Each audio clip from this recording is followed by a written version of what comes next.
The honeymoon suite overlooked the ocean, but Helen Ramos couldn't breathe. Not because of the view, but because of the phone in Miles Carter's hand. A message flashed too fast to read fully, but one word burned itself into her memory. Mia. Miles turned the screen away like it was nothing. Like her standing there didn't matter. Like their wedding vows were already old history. That night he smiled across the candlelit table, playing the perfect husband in paradise. But Helen felt at the exact moment something inside her quietly shattered and never went back together the same way. She didn't confront him. She didn't cry. She simply decided she would remember everything. If you were Helen in that moment, would you have spoken up or stayed silent like she did? Because what she discovered next would change everything, not just her marriage, but the next 3 years of her life. New York looked nothing like paradise. It looked fast, cold, unforgiving. For Helen Ramos, the honeymoon glow didn't fade. It was ripped away the moment she stepped into Miles Carter's world. Their penthouse in Manhattan was everything people dreamed of. Glass walls, city lights, silence that felt expensive. But to Helen, it didn't feel like home. It felt like a stage. And Miles, he always knew his lines. "Coffee's already brewed," he said one morning without looking up from his tablet. "Yours exactly how you like it." Helen paused near the kitchen island. You remember that Miles gave a faint smile. "Of course I do." It should have felt sweet. Instead, Helen noticed something else. He remembered everything about her, except how to look at her like she mattered. Days turned into weeks. Miles Carter was the kind of man people respected without questioning why. At Carter and Knox Financial Group, he was known as the rising star, sharp, controlled, untouchable. Board members listened when he spoke. Junior analysts feared disappointing him. Investors trusted him blindly. At home, he was different, but only slightly. Not cruel, not loving, just absent in a way that didn't leave evidence. Helen began noticing patterns she couldn't unsee. Late-night urgent calls, muted conversations behind the balcony doors. The way his expression would shift when a certain notification appeared subtle, almost invisible, but not to her anymore. Once, while he showered, a message preview lit up his phone on the counter. Mia. "Are you still at home with her?" Helen froze. Her heart didn't explode. It sank, slowly, quietly, like something accepting its own ending. When Miles walked back into the room, towel around his neck, she was already standing by the window. "Everything okay?" he asked casually. Helen didn't turn around. "Who is Mia?" A pause. Not long enough to admit guilt, just long enough to calculate. Then Miles exhaled lightly like she had asked something childish. "Mia Sullivan. She works in acquisitions." Why Helen finally turned. Because that's what he always did. He never reacted like someone caught. He reacted like someone correcting a misunderstanding. "I saw her name on your phone," Helen said carefully. Miles walked past her, opening his closet. "She's a colleague. You're overthinking it." 3 words. Thinking. It. Helen felt the familiar tightening in her chest, the subtle shift where truth began to lose against confidence. Miles had a gift. He didn't argue. He dismissed. And somehow that felt worse. That night Helen lay awake while Miles slept beside her. His breathing was steady, controlled, like everything else in his life. She turned slightly, looked at him. This man, her husband. The man who had promised her forever on a beach surrounded by champagne and sunlight. Now he looked like a stranger she had signed legal papers with. Her eyes drifted to his phone on the nightstand. Unlocked. Almost like an invitation. Helen didn't move for a long time. Then finally, carefully, she reached for it. Her fingers hovered. Just for a second. Then she stopped. Because she heard his voice in her head. "You're too emotional sometimes, Helen." She slowly withdrew her hand. Not because she trusted him, but because something deeper had already changed inside her. Trust was no longer the question. Control was. The next morning, Miles was gone before sunrise. Client meeting in Boston, he had said, kissing her forehead absent-mindedly. Helen stood in the kitchen long after he left. Boston. Again. She opened his shared calendar on the iPad. No detailed agenda. Just Carter. Travel blocked. 3 days. No contact details. No itinerary. Just absence dressed up as professionalism. Her gaze shifted to the counter where his laptop sat open. Unlocked again. Too easy. Too careless. Or too confident. She didn't touch it. Instead, she walked away and picked up her own laptop. That was the moment something changed. Not her suspicion, but her method. Over the next 2 weeks, Helen stopped asking questions out loud. She started asking them in silence. Miles didn't notice. Or maybe he did, and didn't care. Because to Miles Carter, Helen was predictable. She was kind, patient, forgiving.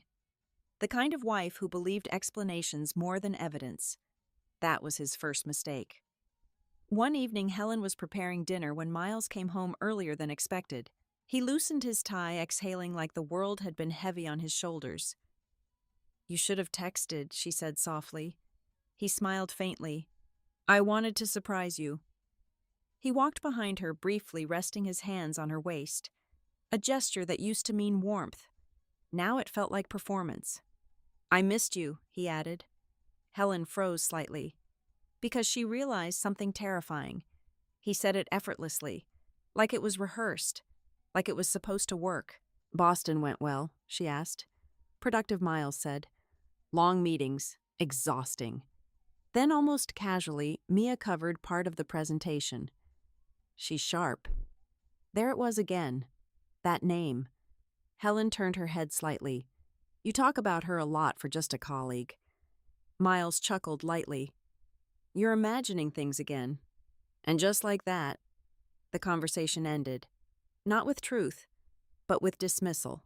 Later that night, while Miles was in the shower again, Helen sat on the edge of their bed. The city lights flickered through the glass walls like distant witnesses. She opened her laptop. And for the first time, she didn't close it when she felt guilty. She searched. Carter and Knox Financial Group, Acquisitions Division, Mia Sullivan. Her fingers moved slowly as she opened internal profiles, press mentions, corporate events. And there she was, Mia Sullivan. Confident smile, sharp eyes, polished presence. Standing next to Miles Carter at a corporate gala. Too close, too familiar. Helen zoomed in. Their body language wasn't professional. It was practiced intimacy. Not new, not accidental. History. Helen closed the laptop slowly. Not because she had found the truth, but because she finally understood something worse. This wasn't the beginning. It had already started long before her. The shower turned off. Miles would come out soon. Smile. Ask about dinner. Kiss her forehead like nothing was wrong. And she would respond the same way she always did. Until now. Because something inside Helen Ramos had stopped asking for permission to see clearly. And once that happens, there is no going back. The first real crack in Helen Ramos's marriage didn't happen because of another woman. It happened because she started noticing how small Miles Carter made her feel every time she got close to the truth. Not loudly, not violently, quietly, precisely, like death by paper cuts. 3 months after the honeymoon, Helen began measuring time differently. Not by dates, but by emotional distance. Some mornings Miles kissed her goodbye before work. Some mornings he barely acknowledged her existence. And the terrifying part, the inconsistency kept her emotionally starving enough to stay hopeful. That was the game. Give affection. Withdraw affection. Repeat. Helen didn't have the language for it yet, but she was already drowning inside emotional manipulation. "You've been quiet lately," Miles said one evening as they attended a rooftop networking event in Tribeca. Helen adjusted the sleeve of her black dress. "So have you." Miles smirked faintly. "I'm busy." "There's a difference." The comment landed harder than it should have. Around them, wealthy strangers laughed under hanging lights, while champagne glasses clinked softly against polished marble tables. Everything looked beautiful. That was the problem. Their marriage photographed perfectly. It just didn't feel real anymore. A blonde woman approached Miles near the bar. "Haven't seen you since Chicago," she said warmly. "Chicago?" Helen's chest tightened instantly. Miles barely reacted. "Claire, this is my wife, Helen." Wife, not Helen, not someone he loved. Just a title. Claire smiled politely before drifting away. But Helen noticed it. That microscopic flicker in Miles's face. Recognition. Memory. "History. You never mentioned Chicago," Helen said carefully once they were alone again. Miles sighed immediately, already irritated. "It was work. You said Boston, and I also said I was exhausted. Do we really have to do this here?" Helen stared at him. There it was again. Not denial. Annoyance that she noticed. On the drive home, the silence between them became suffocating. Rain streaked against the windows, while Manhattan blurred into silver and gold lights outside. Helen kept replaying every conversation in her mind. Every inconsistency. Every moment she convinced herself not to ask another question. Finally, softly, she spoke. "Are you unhappy with me?" Miles looked genuinely confused. "What, you barely touch me anymore?" "Helen, you feel far away." Miles gripped the steering wheel tighter. "You're spiraling again." The words hit instantly. Again, again, again. Like her emotions were recurring inconveniences, instead of reactions to his behavior. "I'm trying to talk to you," she whispered. "And I'm trying to understand why every conversation turns into some emotional interrogation." Helen looked away toward the rain-covered window. That sentence stayed with her. Emotional interrogation. As if wanting honesty from her husband was unreasonable. That night, Helen stood alone in the bathroom, staring at herself in the mirror. She looked beautiful. Everyone always told her that. Warm eyes, dark hair, soft elegance. But suddenly none of it mattered.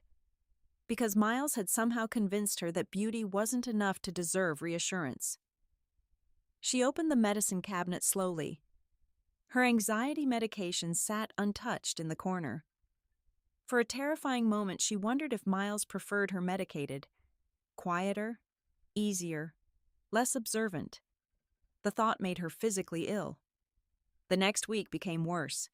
Miles started coming home later. Dinner reservations forgotten. Texts unanswered for hours. And yet whenever Helen brought it up, he acted almost amused. "You're keeping score now," he asked one night while loosening his cufflinks. "I'm noticing patterns." "No," Miles corrected calmly. "You're obsessing." Helen folded her arms tightly. "You disappear emotionally every time I ask a simple question." Miles laughed softly under his breath. That laugh. God, she hated that laugh now. "You know what your problem is," he said. "You spend too much time inside your own head." The cruelty wasn't in the words. It was in how reasonable he sounded while saying them. That was what made Helen begin doubting herself. Maybe she was overreacting. Maybe stress from marriage adjustments was making her paranoid. Maybe she was sabotaging her own happiness. That's what gaslighting does. It makes pain feel self-inflicted. 2 days later, Helen attended a charity luncheon with one of her old college friends, Vanessa Monroe. Vanessa studied Helen carefully halfway through lunch. "You okay, Helen?" Forced a smile. "Why does everyone keep asking me that? Because you look exhausted." Helen stirred her coffee absent-mindedly. "It's nothing. That usually means it's something." Helen hesitated. "Then finally, do you ever feel like someone's rewriting reality while you're living in it?" Vanessa frowned slightly. What happened? Helen almost told her everything. The messages, the distance, the lies that never sounded like lies. But shame stopped her, because admitting suspicion felt humiliating without proof, especially when Miles looked so perfect to the outside world. Instead, she just said, "I think Miles is changing." Vanessa leaned back slowly.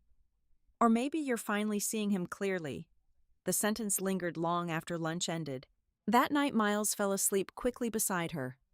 Helen remained awake. Again. She stared at the ceiling while the city hummed quietly outside their penthouse windows. Then she heard it. Soft at first, almost inaudible. Miles murmuring in his sleep. Mia. Helen stopped breathing. Missed you. The room went completely still. Helen slowly turned toward him. His face remained peaceful, comfortable, like the truth didn't haunt him at all. Something cold spread through her chest. Not heartbreak this time. Clarity. Because this wasn't coincidence anymore. This wasn't imagination. This wasn't insecurity. Her body knew it before her mind accepted it. Another woman lived inside her marriage. The next morning, Miles left early again. Helen waited exactly 7 minutes after the elevator doors closed. Then she walked into his office. For a moment, she just stood there. The room smelled like his cologne and expensive leather. Controlled, organized. Miles believed in systems, schedules, risk management. He never expected her to become one. Helen sat slowly in his chair, opened the drawer. Nothing unusual. Second drawer, pens, contracts, chargers. Third drawer, her breath caught. A photograph. Not framed. Hidden. Miles and Mia Sullivan at what looked like a private dinner. Not corporate.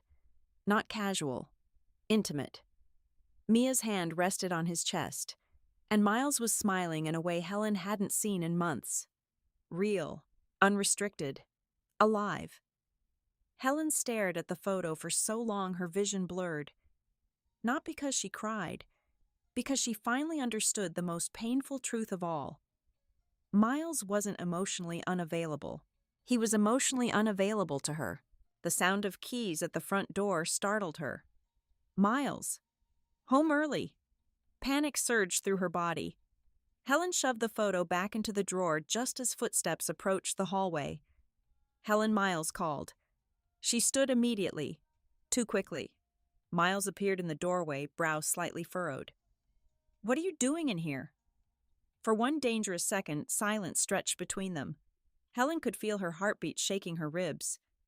Miles looked at her carefully, calculating, reading. Then his eyes shifted slightly toward the desk drawer, and Helen realized something terrifying. He knew, not exactly what she saw, but enough to sense something had changed, something irreversible. And for the very first time, Miles Carter looked nervous. Miles Carter became careful after that day in his office. Too careful. And that alone told Helen Ramos everything she needed to know. Because innocent people didn't suddenly become cautious. What were you looking for in there? Miles asked later that evening while pouring himself whiskey in the kitchen. His tone sounded casual, practiced, but Helen noticed the tension underneath it. She leaned against the marble counter, arms folded lightly. I was looking for a charger. You could have asked me. I didn't think it mattered. Miles took a slow sip, studying her over the rim of the glass. For a moment, neither of them spoke. The silence between them had changed now. Before it was neglect. Now it was strategy. Miles smiled faintly. You've been acting strange lately. Helen almost laughed at the irony. Strange. As if betrayal didn't distort reality for the person living inside it. Instead, she kept her expression soft. Tired, maybe. Miles relaxed slightly. There it was again. Relief. He wanted her confused.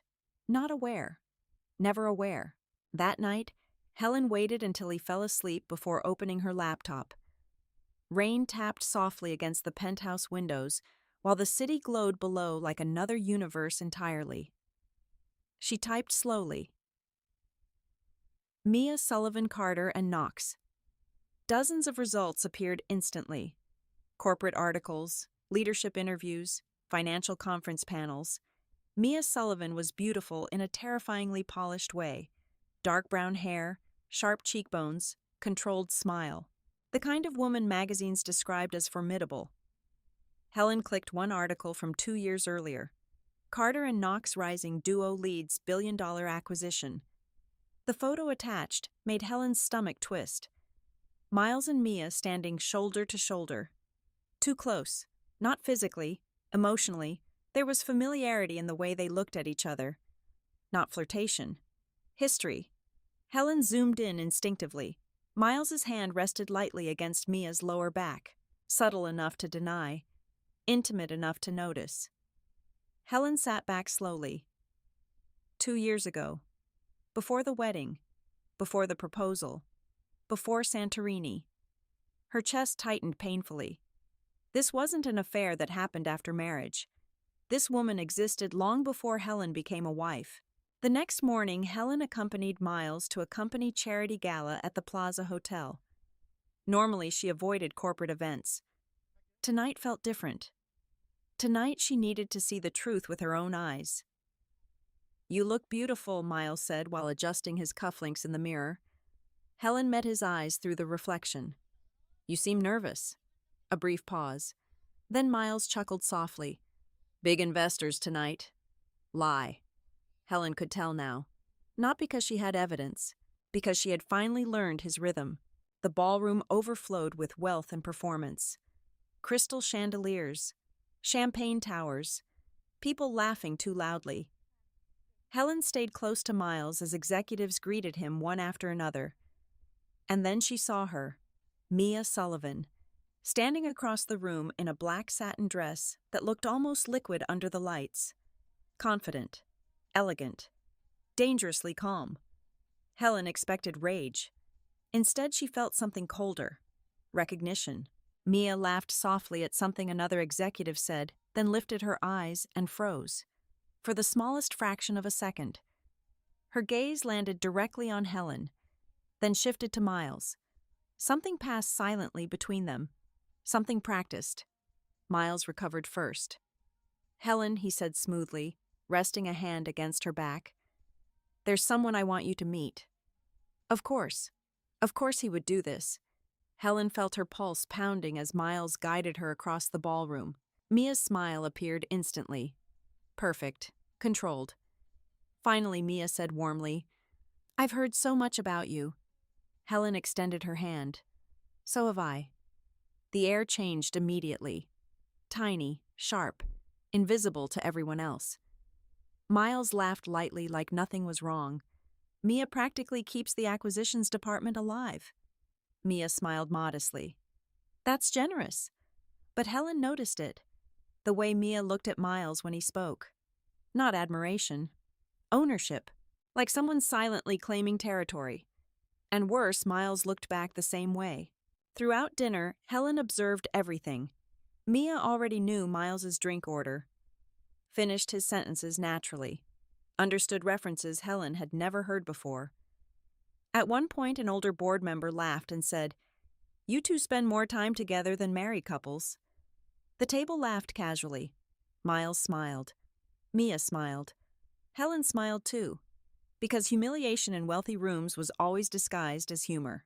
Later that evening, Helen stepped outside onto the balcony for air.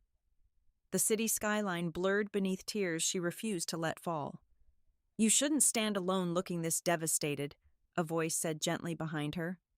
Helen turned. "Mia." "Of course." Mia approached slowly, arms folded against the cold. "You okay?" she asked softly. The audacity nearly took Helen's breath away.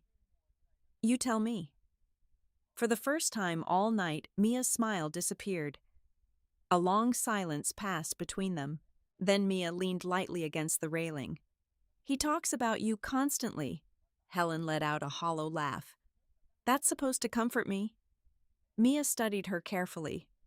"No," she admitted quietly. "I don't think anything would." The honesty startled Helen. "You knew he was married." Mia looked away toward the skyline.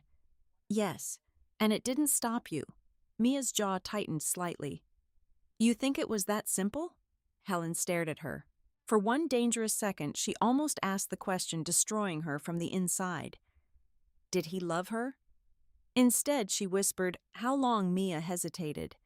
And that hesitation was worse than any answer. The balcony door suddenly opened.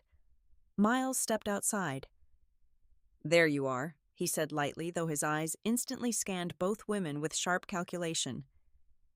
Helen turned toward him slowly. Everything felt different now, not because she had proof, but because she had seen the dynamic herself. The comfort, the familiarity, the emotional intimacy. Miles moved beside Helen, naturally placing a possessive hand on her waist. A performance. For Mia. For himself. For control. "You disappeared," he said to Helen. "I needed air." Miles smiled faintly. "You always get overwhelmed at these events." The sentence sounded harmless, but Helen heard the translation clearly now. Fragile, emotional, unstable. Mia heard it too. Helen noticed the flicker in her expression. Pity. God. That almost destroyed her. Because Helen realized something unbearable in that moment. Miles had probably painted her as difficult long before she ever suspected him. On the drive home, Miles kept one hand casually on the steering wheel. "You were quiet tonight." Helen stared out the window. "So were you." Miles smirked slightly. "You didn't like Mia. You seem close. She's important to the company." "That's not what I asked." Miles sighed again. Always that sigh. Like honesty exhausted him. "Helen," he said calmly, "you're reading emotion into professional relationships because you're insecure." There it was. The word. Insecure. Not betrayed. Not neglected. Insecure. Helen slowly turned toward him. And for the first time since the honeymoon, she stopped wanting him to explain. Because deep down she already knew.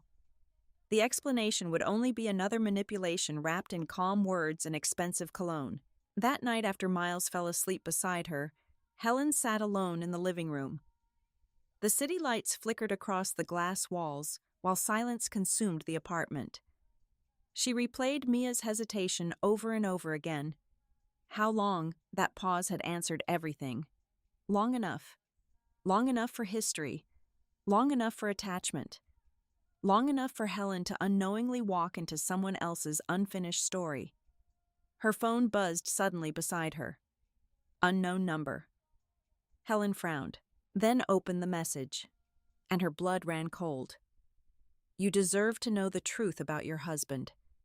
Attached beneath it, a photograph. Miles kissing Mia outside a hotel in Chicago. Time-stamped. 8 months before the wedding. Helen Ramos stared at the photograph until sunrise. Miles kissing Mia outside a luxury hotel in Chicago. 8 months before the wedding. Before the engagement party. Before the vows. Before he slid a diamond onto her finger while promising forever with tears in his eyes. The timestamp sat in the corner of the image like a death certificate. Cold. Undeniable. Permanent. Helen didn't cry. That frightened her more than anything. Beside her, Miles slept peacefully in their bedroom, while Manhattan slowly brightened outside the penthouse windows. Helen sat curled on the couch phone, still in her hand. She zoomed into the photo again. Miles's expression looked different there. Not polished. Not calculated. Happy. That was the part that shattered something deep inside her. Because she realized she had spent months begging emotionally for scraps from a man fully capable of giving love. He just chose not to give it to her. At 6:12 a.m., another message arrived from the unknown number. "He told her he would leave you." Helen's stomach twisted violently. Then another. "I thought you deserved the truth, woman to woman. No name, no explanation, just devastation delivered politely." Helen closed her eyes. For one dangerous moment, she almost walked into the bedroom to wake Miles up. She imagined it vividly, throwing the phone at him, watching him panic, forcing the truth out into the open. But then she imagined something else. Miles denying it calmly, turning the situation around, asking how she got the photo, questioning her sanity again. And somehow, that possibility hurt worse. Because Helen no longer trusted herself to win against his version of reality. When Miles woke up 2 hours later, he found Helen making coffee in silk pajamas like every other morning. "You're up early," he said casually. Helen handed him a mug. So are you. Miles kissed her forehead automatically. The gesture nearly made her flinch. How'd you sleep? He asked. Helen looked directly into his eyes for the first time in weeks. Not well. A flicker crossed his expression. Guilt, fear, no, assessment. Miles was always assessing situations emotionally the way businessmen assessed risk. What's wrong? He asked carefully. Helen almost admired how convincing he sounded. Almost. Instead, she gave a small shrug. Just anxious. Miles relaxed immediately. Again. Not because she was okay, because she remained manageable. Over the next several days, Helen moved through life like a ghost inside her own marriage. She cooked dinner, attended events, smiled at neighbors in the elevator, and all the while something inside her was quietly dying. The strange part about betrayal, Helen realized, was how ordinary the world remained afterward. People still ordered coffee. Taxis still honked outside. The sun still rose every morning. Meanwhile, your entire reality had split open. Miles became more affectionate suddenly, which made everything worse. He brought flowers home Thursday night, booked reservations at her favorite restaurant Saturday, wrapped his arms around her waist while she cooked Sunday morning. Before, Helen would have melted under these gestures. Now she saw them for what they were: maintenance. A man sensing emotional drift and correcting it just enough to keep control. You've seemed distant lately, Miles murmured one evening against her shoulder. Helen stirred pasta quietly. Maybe I'm tired. You should talk to me. The hypocrisy nearly suffocated her. Talk to him, the same man sleeping beside one woman while building emotional intimacy with another. Helen turned the stove off carefully. Would you tell me if something was wrong between us? Miles didn't answer immediately, and that hesitation told her everything. Finally, he smiled faintly. There is nothing wrong between us. Helen nodded slowly. Another lie added to the growing cemetery between them. Later that week, Helen finally responded to the unknown number. Her hands trembled while typing. Not from weakness, from the terrifying finality of what she already knew. Who is this? The reply came almost instantly. Someone who got tired of watching him lie to both of you. Helen's pulse quickened. Both of you. So Mia knew. Of course she knew. Helen typed again. How long has it been going on? 3 dots appeared, disappeared, then returned.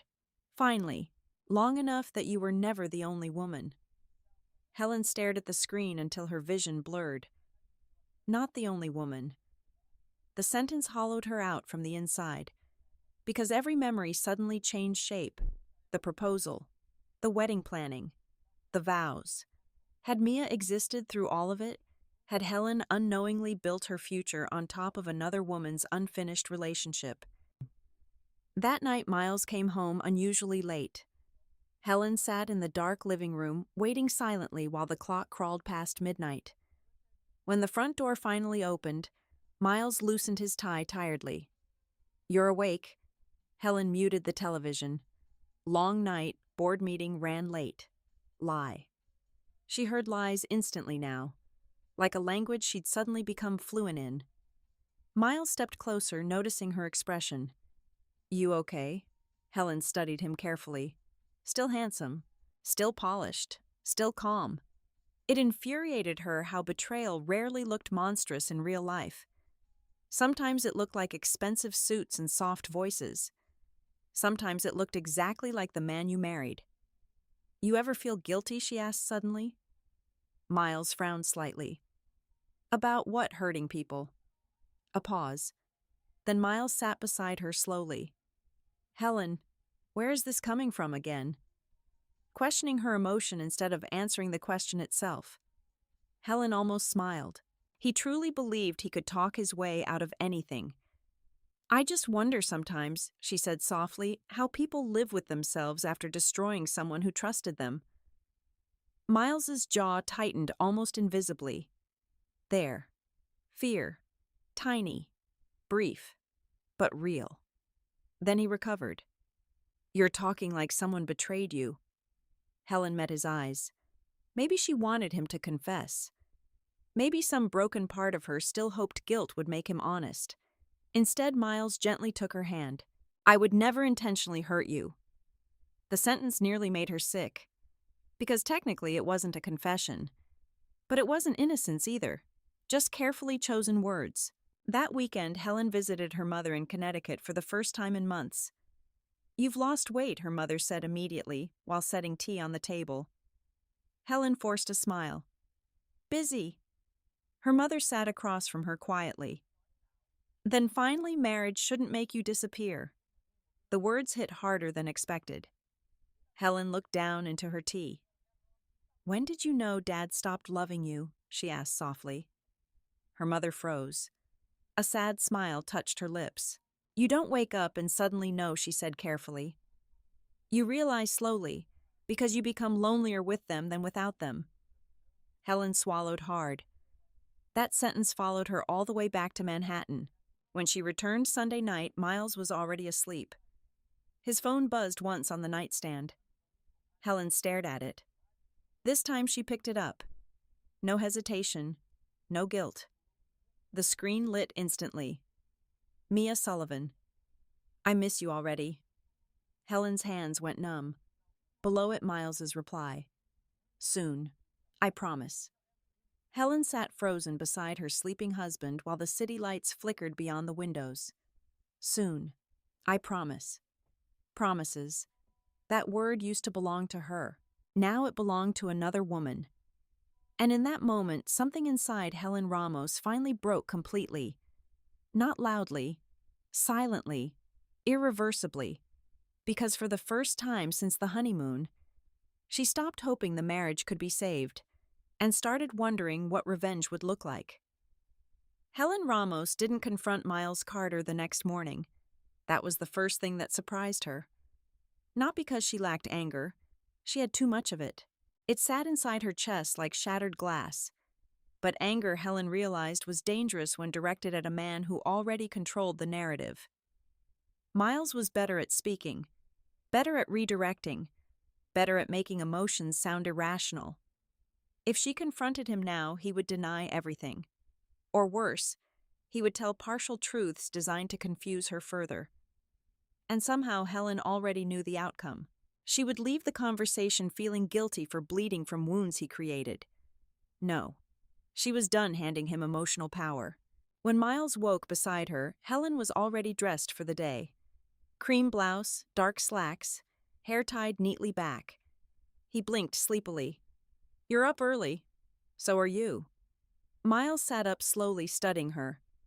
Something about Helen felt different this morning. Calmer. And somehow, that unsettled him more than tears would have. "You okay?" he asked carefully. Helen slipped on her watch. "Why wouldn't I be?" Miles frowned slightly. Because for months she'd reacted emotionally whenever tension surfaced. Now there was nothing. No accusation, no sadness, no visible pain. Just stillness. And emotionally manipulative people fear silence more than screaming. That afternoon, Helen walked into a private bank downtown and opened her first independent account. The banker, a polished woman in her 40s named Denise Holloway, smiled professionally. "Will this be a shared account?" Helen hesitated. Then, no. The word felt strange leaving her mouth. Not because it was difficult, because it felt like the first honest thing she'd done for herself in years. Denise nodded politely. "Completely private, then." Helen signed the paperwork slowly. As ink touched paper, she felt something unfamiliar rising beneath the grief. Control. Small, fragile, but real. Over the following weeks, Helen transformed quietly. That was what made it powerful.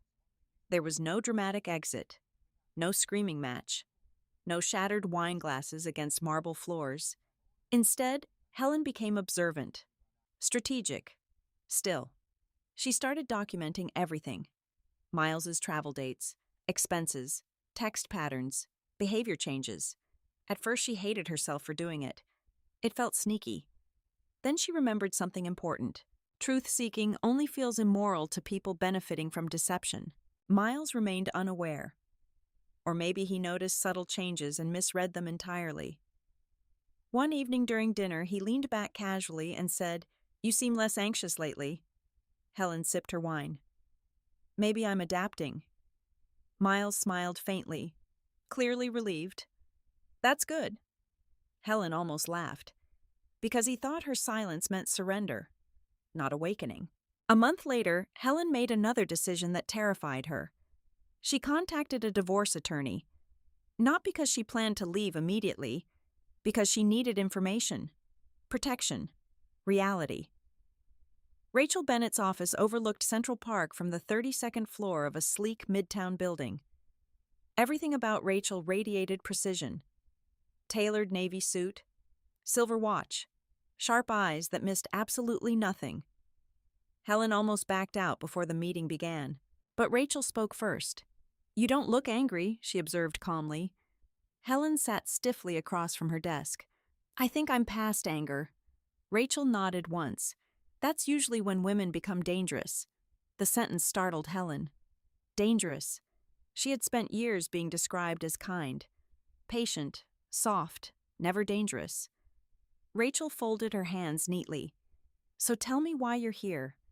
And for the first time, Helen told the truth out loud. Not all of it, but enough.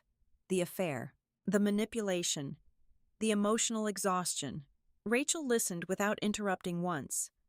When Helen finished, silence filled the office. Finally, Rachel asked, "Do you have evidence?" Helen nodded slowly. "Some. Financial access, yes. Children, no." Rachel leaned back slightly. "Then you have options." Options? Helen nearly cried hearing that word, because Miles had spent so long making her feel trapped inside his version of reality that she forgot escape could exist. "You don't need to decide anything today," Rachel continued. "But if your husband is who I think he is, you need to start protecting yourself quietly." Helen frowned slightly. "What do you mean?" Rachel opened a folder. "Men like this rarely think emotionally. They think strategically." Helen's stomach tightened, because that was exactly who Miles was. Rachel continued calmly. "If he senses loss of control, he'll shift assets, rewrite narratives, and emotionally destabilize you before you can react." Helen stared at her. "How do you know that?" Rachel gave a humorless smile. "Because I've spent 15 years cleaning up after men exactly like your husband." The room felt colder suddenly. Rachel slid a business card across the desk. "Do not confront him emotionally unless you're prepared legally first." Helen picked up the card slowly.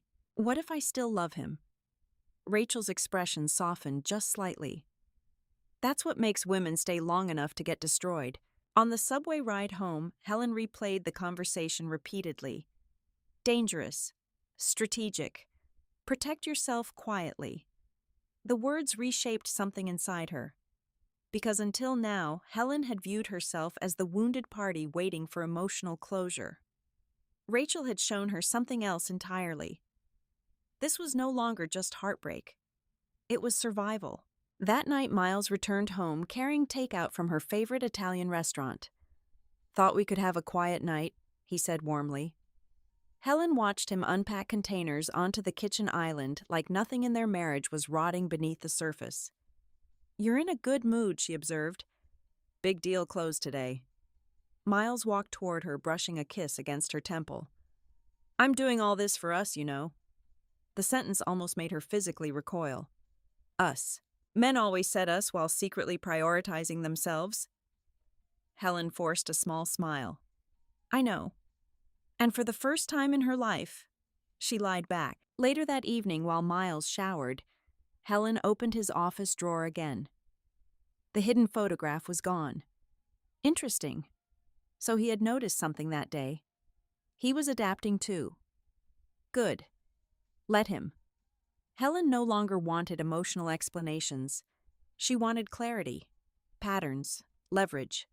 Her gaze shifted toward a stack of financial documents partially hidden beneath a leather folder. Normally, she would have ignored them. Tonight, she looked closer. Investment accounts, property acquisitions, corporate bonuses. Miles handled nearly all major financial structures personally. Not because Helen wasn't capable, because he preferred control disguised as protection. You hate numbers, he always said affectionately whenever she asked questions about finances. Helen realized now that wasn't affection. That was conditioning. The bathroom door opened suddenly. Helen calmly closed the drawer before Miles entered the office. He paused slightly. "What are you doing?" She turned smoothly. "Looking for stationery." Miles stared at her for one extra second too long, then smiled. "You could have asked me." There it was again. Control disguised as care. Helen walked past him slowly. Next time, she thought silently, I'll already know where everything is. Around 2 a.m. Helen woke unexpectedly. Miles slept soundly beside her. She stared at the ceiling while moonlight spilled across the room. Then quietly, carefully, she reached for her phone and opened a blank notes file. For several long seconds, she stared at the screen. Then she typed what I built in silence. Below it, she added the first line. Day 1. Stop reacting emotionally. Start preparing strategically. Helen read the sentence twice. Something deep inside her steadied, not healed, not whole, but focused, because the woman who discovered betrayal on her honeymoon had finally disappeared, and in her place, something colder was beginning to emerge. The next morning, Miles kissed her goodbye before work. "You know," he said casually, near the elevator, "I think we're finally in a good place again." Helen smiled softly. "Yes," she said, "we are." And as the elevator doors closed between them, Helen realized something terrifying. For the first time since marrying Miles Carter, she no longer cared whether he loved her, only whether he saw her coming. Helen Ramos stopped crying in private around the 4th month after discovering the affair. Not because the pain disappeared, because pain became inefficient. Tears didn't protect her. They didn't expose Miles Carter. They didn't rebuild the parts of herself she'd abandoned trying to keep a marriage alive. So instead of mourning loudly, Helen evolved quietly, and nobody noticed at first, especially not Miles. "You should come to Miami with me next month," Miles said casually over breakfast one morning. Helen looked up from her coffee. "For work? Investor Summit." Translation: Mia would be there too. Helen smiled softly. "I'll pass." Miles seemed surprised. Normally she would have tried harder to stay emotionally connected to him. Trips, dinners, quality time. Now she declined effortlessly. "You sure?" he asked. "I have things I'm working on." That caught his attention immediately. Miles lowered his newspaper slightly. "What things?" Helen kept her tone light. "I started taking financial courses online." A brief silence. Then Miles laughed. Not cruelly. Worse. Dismissively. "Helen," he said gently, "you don't need to stress yourself with that stuff." There it was again. That subtle positioning. "You're not built for this. You wouldn't understand this. Leave serious things to me." Except this time Helen noticed something important beneath his tone. He genuinely underestimated her. And underestimation was a gift. That afternoon, Helen sat inside a quiet cafe near Bryant Park, watching lectures about investment strategy on her laptop. At first, the language overwhelmed her. Asset diversification, equity structures, tax shielding.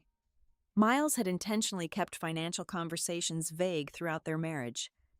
Not because Helen lacked intelligence, because dependence benefited him. Every new thing Helen learned now felt like recovering stolen pieces of herself. "You're here again." Helen looked up. Elliot Hayes, the cafe owner, smiled while carrying fresh pastries toward the counter. He was in his early 40s, divorced, observant in the quiet way emotionally wounded people often become. Helen had started coming there almost every afternoon. Routine felt safer than home lately. "Trying to become rich overnight," Elliot joked lightly. Helen smiled faintly. "Trying to stop being naive." Something in her tone made his expression soften. "Well," he said gently, "that usually pays better in the long run." Weeks passed, then months. Helen built routines Miles never questioned because he no longer paid close enough attention to her life. Morning workouts, online finance classes, private meetings with Rachel Bennett, reading investment reports while Miles slept beside her. And slowly, The woman who once waited emotionally for her husband to notice her began noticing herself instead. That transformation terrified her, because it felt powerful. One evening, Rachel slid a folder across her office desk. Helen frowned slightly. What's this, a list of women whose husbands underestimated them financially before divorce? Helen opened the folder slowly. Stories, case studies, settlements. Rachel leaned back calmly.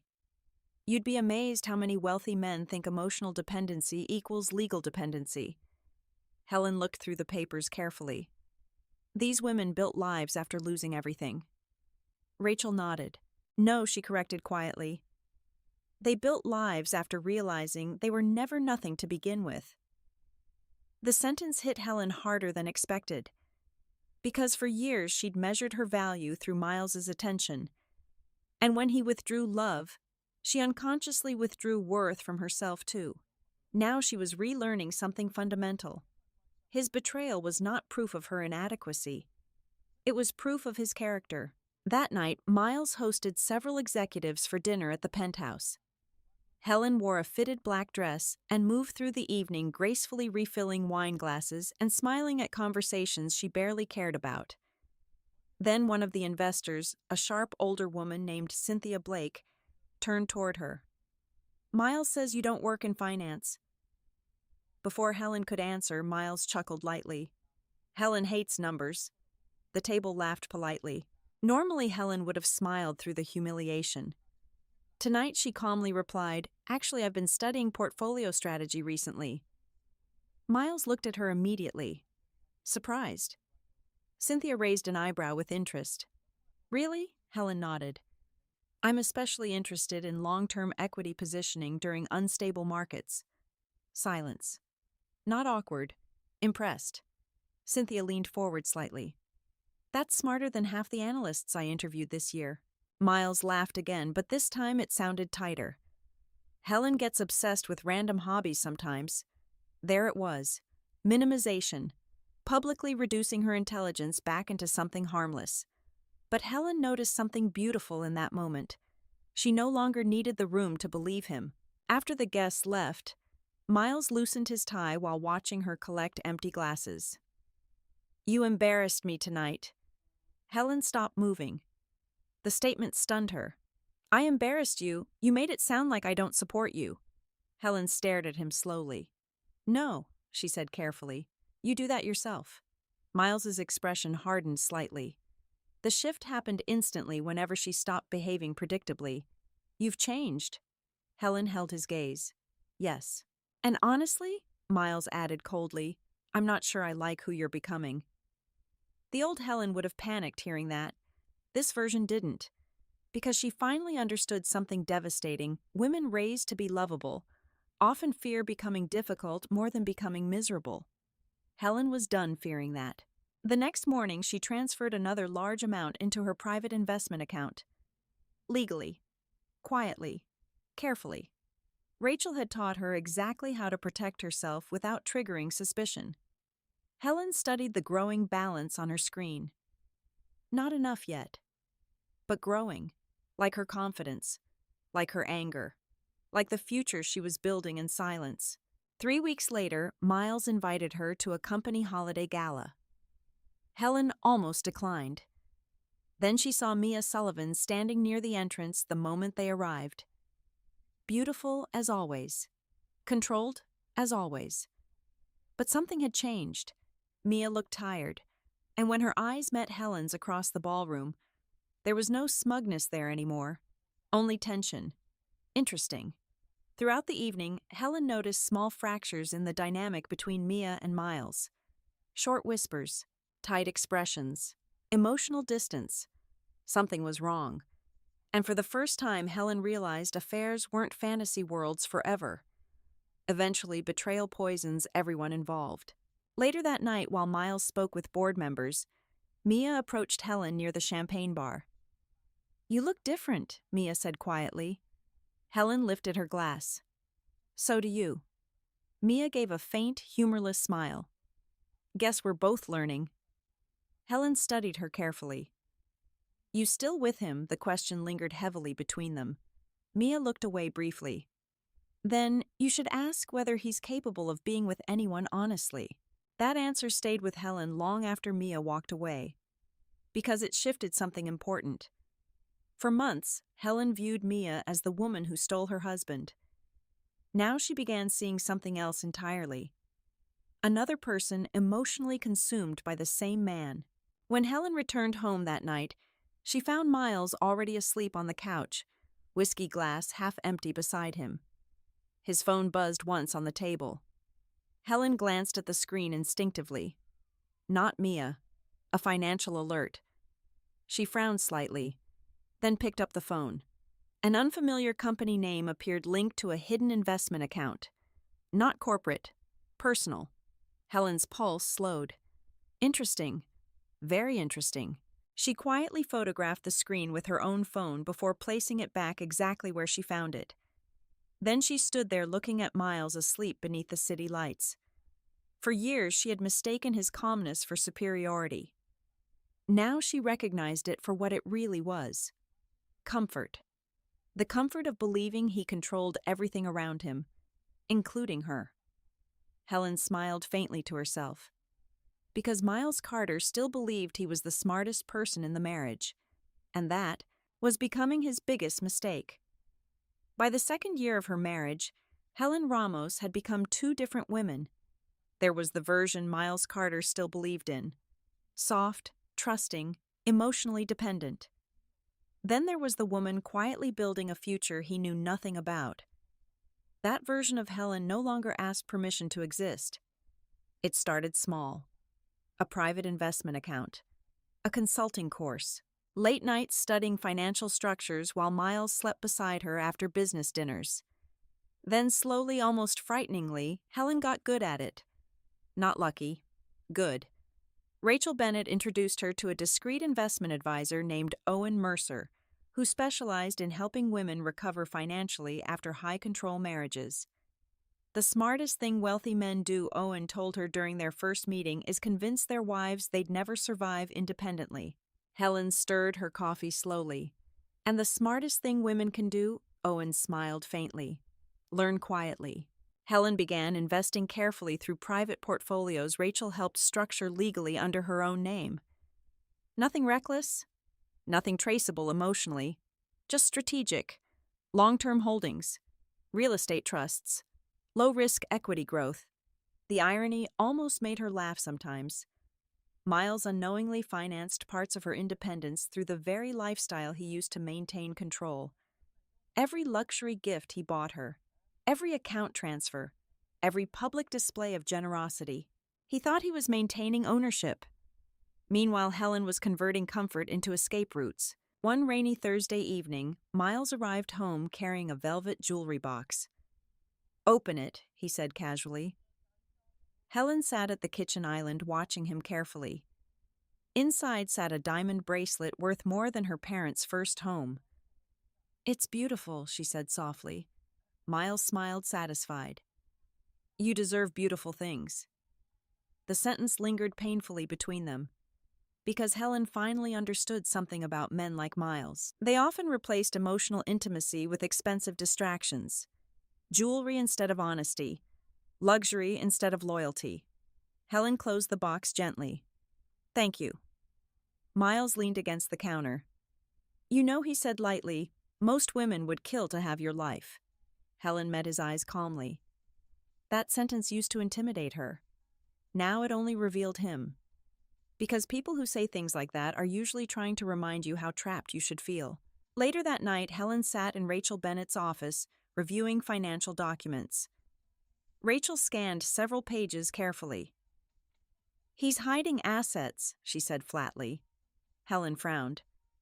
"You're sure?" Rachel slid one paper across the desk. "See this shell account?" Helen nodded slowly.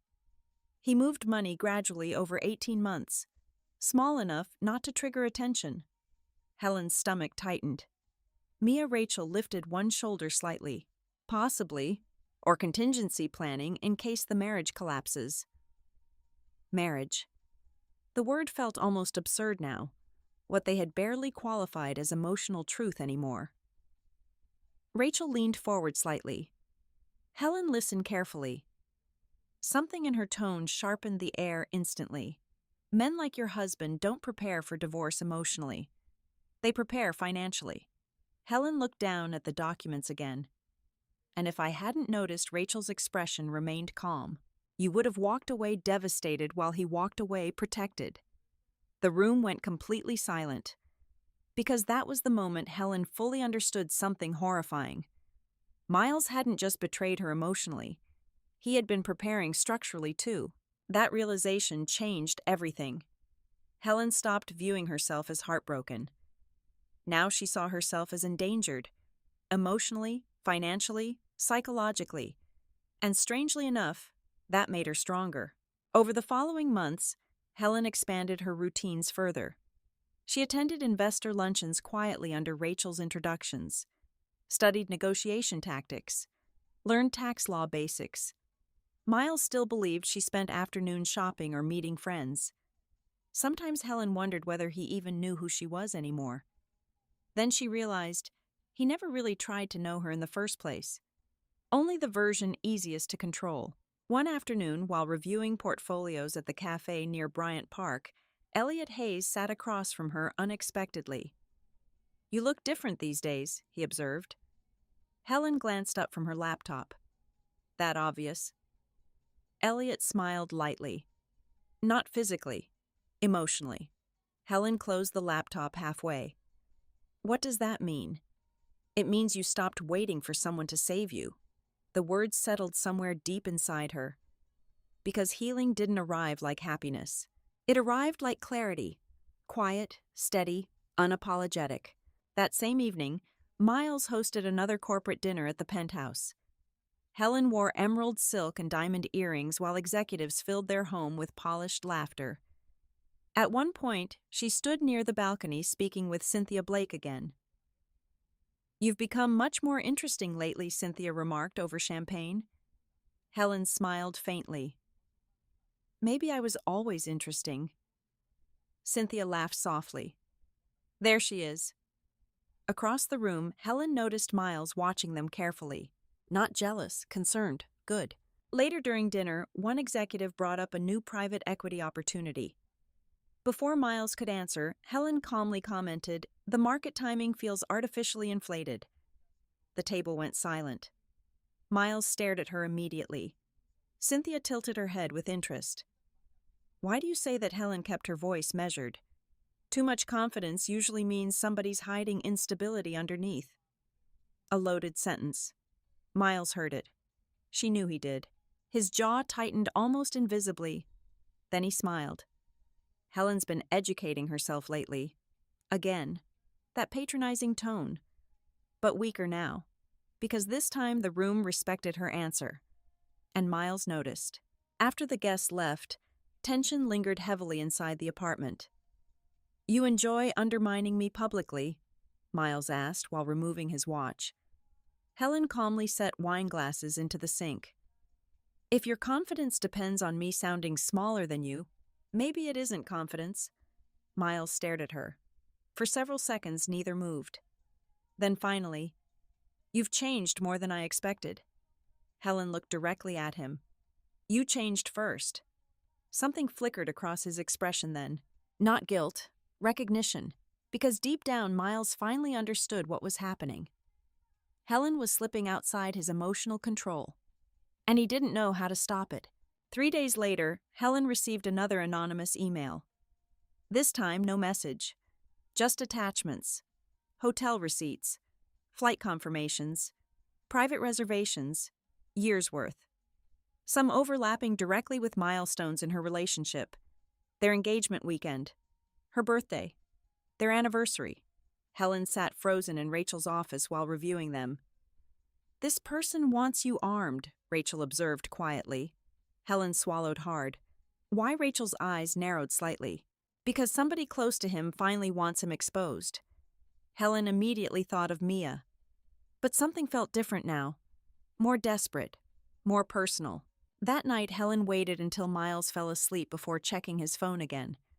The hidden investment account appeared repeatedly across recent notifications. Large transfers. Unusual movements. Then another message appeared suddenly on the lock screen. Mia Sullivan. Helen's chest tightened instinctively. But the message wasn't romantic. It read, "We need to talk. This is getting dangerous." Dangerous. Helen stared at the word. A cold feeling crept slowly through her body, because affairs didn't suddenly become dangerous without a reason. She carefully unlocked the phone using the passcode she'd memorized months ago. And what she found next made her blood run cold. Dozens of deleted financial conversations between Miles and Mia, offshore accounts, investment transfers, missing documentation. Not just betrayal. Something bigger. Something illegal. Helen slowly placed the phone back onto the nightstand beside her sleeping husband. Her heart pounded violently now, because for the first time since the honeymoon, she realized Miles Carter wasn't simply a cheating husband. He was a man whose entire empire might be built on lies. And suddenly the marriage was no longer the most dangerous thing about him. For 3 days, Helen Ramos couldn't stop thinking about the word dangerous. Not because of the affair anymore. Affairs were emotional disasters. Messy, predictable, but hidden accounts, deleted transactions, offshore transfers. That was something else entirely. And the worst part, Miles Carter still kissed her goodbye every morning like he wasn't quietly living multiple lives beneath the surface. "You're distracted lately." Miles stood near the kitchen island adjusting his cufflinks while Helen poured coffee. She didn't look up. "Am I? You've barely touched your breakfast." Helen slid the mug toward him calmly. "Maybe I'm tired." Miles studied her carefully. He no longer underestimated her completely. She could feel it. There was caution in him now. Tiny. Growing. Like a man sensing movement beneath thin ice. "Well," he said lightly, "try not to stress yourself with things you don't understand." Helen almost smiled. That sentence used to make her feel small. Now it sounded like fear disguised as superiority. An hour after Miles left for work, Helen's phone buzzed. Unknown number. Again. Her pulse slowed instead of racing now. She opened the message. "You need to meet me alone." Another message followed immediately. "Today. Before he realizes what's happening." Helen stared at the screen. No name. But she already knew. Mia. The cafe sat tucked between luxury boutiques in Soho, discreet enough that wealthy people could destroy each other privately over espresso. Helen arrived 10 minutes early. Rain slid down the windows while soft jazz played overhead. Every nerve in her body felt sharpened. Then the door opened. Mia Sullivan walked in wearing a camel coat and dark sunglasses despite the cloudy weather. She looked exhausted. Not glamorous exhausted, real exhausted, like someone who hadn't slept properly in months. Helen watched her approach carefully. Mia removed the sunglasses slowly and sat down across from her. For a long moment, neither woman spoke. Then Mia finally exhaled. "He's getting reckless." No greeting, no apology. Straight to the truth. Helen folded her hands together. "You mean the cheating or the financial crimes?" Mia's eyes flickered immediately. "Interesting. So that landed." "You know about the accounts," Mia said quietly. Helen didn't answer. Mia laughed bitterly under her breath. "Of course you do. He always underestimates women until it's too late." The sentence hung heavily between them, because both of them knew it was true. Helen studied Mia carefully. This wasn't the polished corporate woman from galas anymore. This version looked emotionally cornered. "What exactly is going on?" Helen asked calmly. Mia glanced toward the rain-covered windows before answering. "Miles has been moving money through shell investments for over a year." Helen's stomach tightened. Illegal potentially. Potentially. Such a corporate word for disaster. Mia leaned forward slightly. He thought he could fix everything before anyone noticed. Fix what Mia hesitated. And that hesitation terrified Helen more than any confession so far. Finally, he made bad investments. Huge ones. Helen stared at her. Miles. The controlled financial genius, impossible. Then again, so was everything else once. You helped him, Helen said quietly. Mia looked down at the untouched coffee between them. Yes. Why, Mia gave a hollow smile. Because when a man convinces you he's building a future with you, you start rationalizing things you'd normally run from. The honesty hit harder than expected. Helen hated how much she understood that sentence. For several seconds, silence settled heavily between them. Then Helen asked the question that had lived inside her for nearly 2 years. Did he love you? Mia closed her eyes briefly. When she opened them again, they looked sadder somehow. I think Miles loves possession, she said softly. Not people. Helen felt something inside her crack quietly. Because deep down, she already knew that answer. Mia reached slowly into her designer bag and pulled out a folder. She doesn't know yet, Helen thought instantly. She's scared.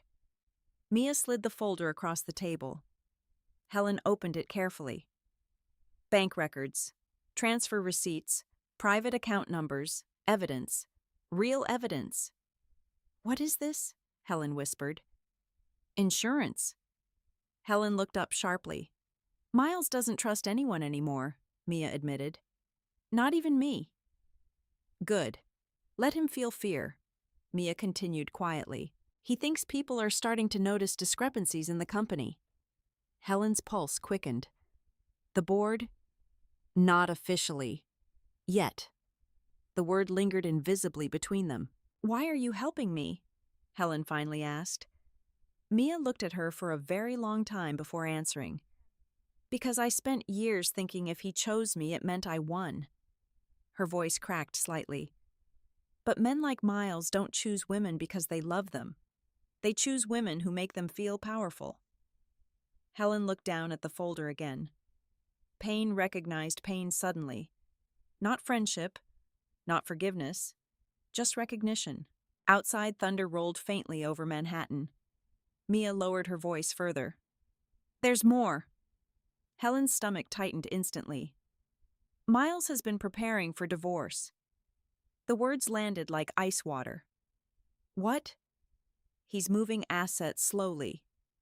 So you'd walk away with almost nothing. For one brief second, Helen stopped breathing. Rachel had suspected it. Now it was confirmed. Humiliation burned through her chest. Not because Miles wanted to leave eventually, because he planned strategically while still sharing her bed every night. How long, Helen asked quietly. Mia swallowed hard. At least a year. A year. A whole year of pretending. Touching her. Lying beside her. All while preparing her financial destruction. Helen stared out the rain-covered window before speaking again. Did you know he was doing that? Mia hesitated. That was answer enough. You know the worst part, Mia whispered suddenly. Helen looked back at her. He still talks about you like you belong to him. The sentence made Helen physically ill. Not because it hurt, because it sounded accurate. Miles never treated marriage like partnership. He treated it like ownership with emotional benefits. Mia rubbed her temples tiredly. He's spiraling lately. What changed? Mia laughed bitterly. You. Helen frowned. Miles notices you pulling away. He just doesn't understand why. Good. Let confusion eat him alive. Mia studied her carefully. You really haven't confronted him. Helen shook her head slowly. No. Mia stared at her almost incredulously. Most women would have exploded by now. Helen's expression remained calm. That's what he expected. Something shifted in Mia's face then. Respect. The first genuine emotion Helen had ever seen from her. Their conversation lasted another hour. By the end of it, Helen no longer saw Mia as competition. Just another casualty orbiting the same destructive man. Not innocent, but damaged. And somehow that made everything sadder. As they stood to leave, Mia hesitated near the cafe door. Then quietly, you should know something else. Helen waited. Mia's eyes darkened slightly. He almost didn't marry you. The sentence pierced straight through her chest. Mia continued before Helen could react. The week before your wedding, he told me he was making a mistake. Helen felt the world tilt sideways. But he married you anyway, Mia whispered, because you made him look stable. There it was. The final humiliation, not chosen for love, chosen for image. Helen walked home through cold Manhattan rain in complete silence. Cars splashed water across sidewalks while strangers rushed past carrying umbrellas and briefcases. Nobody noticed the woman whose entire marriage had just transformed into a crime scene. By the time she reached the penthouse, Miles was already home. He looked up from the living room couch immediately. There you are. His eyes narrowed slightly. You didn't answer my texts. Helen removed her wet coat slowly. I was busy. With what? The question sounded casual, but Helen heard the control underneath it instantly. She walked toward the kitchen calmly. Learning. Miles watched her carefully now. Really carefully. And for the first time since the honeymoon, Helen realized something important. Miles Carter was no longer fully comfortable around her. Good. Because discomfort was only the beginning. That night, while Miles slept beside her again, Helen opened the notes file on her phone. What I built in silence. Below the previous entry, she typed another line. Day 214. The other woman finally stopped protecting him. Then, after a long pause, she added one more. And now I know exactly how dangerous my husband really is. Helen Ramos never imagined the other woman would become the only person telling her the truth. And somehow that realization hurt more than the affair itself. Because betrayal was one thing, but discovering your husband had emotionally manipulated multiple women into orbiting his ego that changed the entire shape of the story. Miles Carter became increasingly unpredictable after Helen met Mia. Not openly, subtly. He asked more questions, watched her longer, touched her more often in public, like a man trying to reclaim ownership over something slipping through his fingers. You've been distant lately, he said one evening while they prepared for another corporate dinner. Helen fastened an earring calmly in the mirror. Maybe I'm growing. Miles smiled faintly behind her reflection. That sounds ominous. It was meant as a joke, but both of them felt the tension underneath it. At dinner, Helen noticed Miles checking his phone repeatedly beneath the table. Mia wasn't there tonight. Interesting. That absence unsettled him more than he wanted to admit. One executive began discussing expansion opportunities overseas. Normally, Helen would have remained politely silent. Tonight, she spoke calmly. International movement of funds usually attracts more scrutiny now. Miles looked at her immediately. Sharp. Alert. The executive nodded thoughtfully. True, regulations have tightened. Helen sipped her wine slowly. Across the table, Miles smiled, but she could see it now, the mask straining. Later that night, after the guests left, Miles stood near the penthouse windows with whiskey in hand. You and Mia talked a long time at the gala last month. Helen froze internally. There it was. Finally. But outwardly, she stayed calm. We exchanged a few words. Miles turned toward her carefully. She's been acting strange lately. Helen folded a blanket neatly over the couch arm. Maybe she's tired too. Miles stared at her for a second too long. The room felt dangerous suddenly. Not physically, psychologically, like two people silently testing how much the other knew. Then Miles smiled again. You know, he said casually, not everyone around you has good intentions. Helen almost laughed. The irony was breathtaking. The next afternoon, Helen met Mia again. This time at Mia's apartment overlooking the Hudson. Minimalist, cold, expensive. Everything about it looked temporary despite clearly costing millions. Helen understood immediately. Mia never built a home here. She built a waiting room. You want wine? Mia asked quietly. Helen shook her head. I want honesty. Mia gave a tired smile. Fair. They sat across from each other in tense silence for several seconds. Then Helen asked the question she'd avoided for months. Did he ever promise to leave me? Mia looked away instantly, which meant yes. Eventually she nodded once, many times. Helen swallowed slowly. When? Before your wedding. A pause. After your wedding. Another pause. Last month. God. Somehow each answer hurt differently. Helen stared out the massive windows overlooking the river. So I was the wife, she whispered softly, and you were the future. Mia's expression darkened. No, she said quietly. That's what he wanted both of us to think. For the first time, Mia began talking honestly about Miles. Not the polished executive version, the real one. He needs admiration constantly, she admitted. From everyone. Helen listened silently.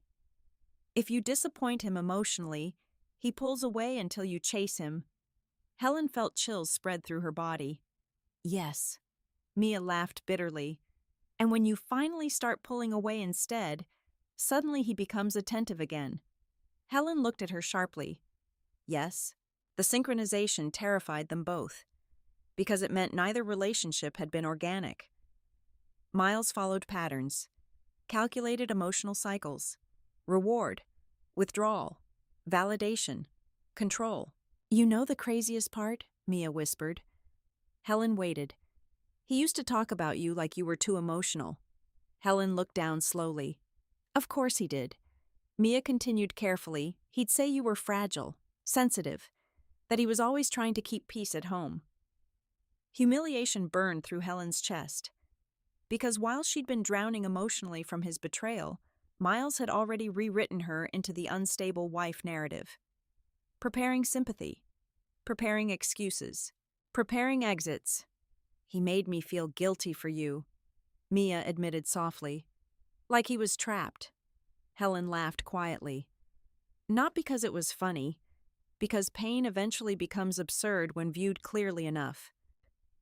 What about you? Helen asked after a long silence. What story did he tell you? Mia stared into her untouched wine glass. That I understood him in ways nobody else did. Classic. Helen almost said it out loud. Men like Miles customized manipulation to match emotional vulnerabilities. Helen wanted loyalty. Mia wanted significance. So he offered both women illusions designed specifically for them. Mia suddenly stood and walked toward the kitchen island. Then quietly, he proposed to me once. Helen's entire body went still. Mia opened a drawer slowly before pulling out a velvet ring box. She placed it on the counter between them. Helen stared at it in disbelief. It happened 6 months before he met you, Mia whispered. Then he disappeared emotionally after I started asking questions about money. Helen felt physically cold now. So he left you, when I became inconvenient. The room went silent, because Helen finally saw the pattern clearly. Miles didn't discard women after they stopped loving him. He discarded them after they stopped blindly believing him. He came back after your engagement announcement, Mia admitted quietly. Said marrying you was strategic. Strategic? Helen wanted to scream. Instead, she remained terrifyingly calm. What does that mean? Mia's eyes filled with something dangerously close to shame. Your image helped him. Helen frowned. How you're warm, stable, educated, family-oriented. Mia looked away briefly. You made him look trustworthy. There it was again. Not chosen romantically. Chosen structurally. The realization nearly hollowed her out completely. For several minutes, neither woman spoke. Then unexpectedly, Mia asked, Why haven't you destroyed him yet? Helen blinked slowly. What, you have enough evidence now? Helen thought about that carefully. Because revenge had evolved inside her over time. At first she wanted emotional justice. Now she wanted something deeper. Freedom. I think, Helen said slowly, I spent so long trying to survive him emotionally that I forgot I'm allowed to build something after him. Mia stared at her quietly. Then softly, he's going to regret underestimating you. The certainty in her voice unsettled Helen, because for the first time, someone else saw it too. That night, Miles returned home unusually tense. His tie hung loose around his collar while he paced the living room, speaking sharply into his phone. "No," he snapped quietly. "Move it before Friday." Helen entered silently enough that he didn't notice immediately. Then he turned and froze. Something flickered across his face. Panic. Tiny, fast, but real. He ended the call immediately. "Didn't hear you come in." Helen placed her purse down carefully. "You seem stressed." Miles rubbed his jaw. "Work. Always work. The universal hiding place for morally compromised men." Helen studied him calmly. "You know," she said softly, "people usually become defensive when they're afraid of losing control." Miles's eyes narrowed almost invisibly. "Where did that come from?"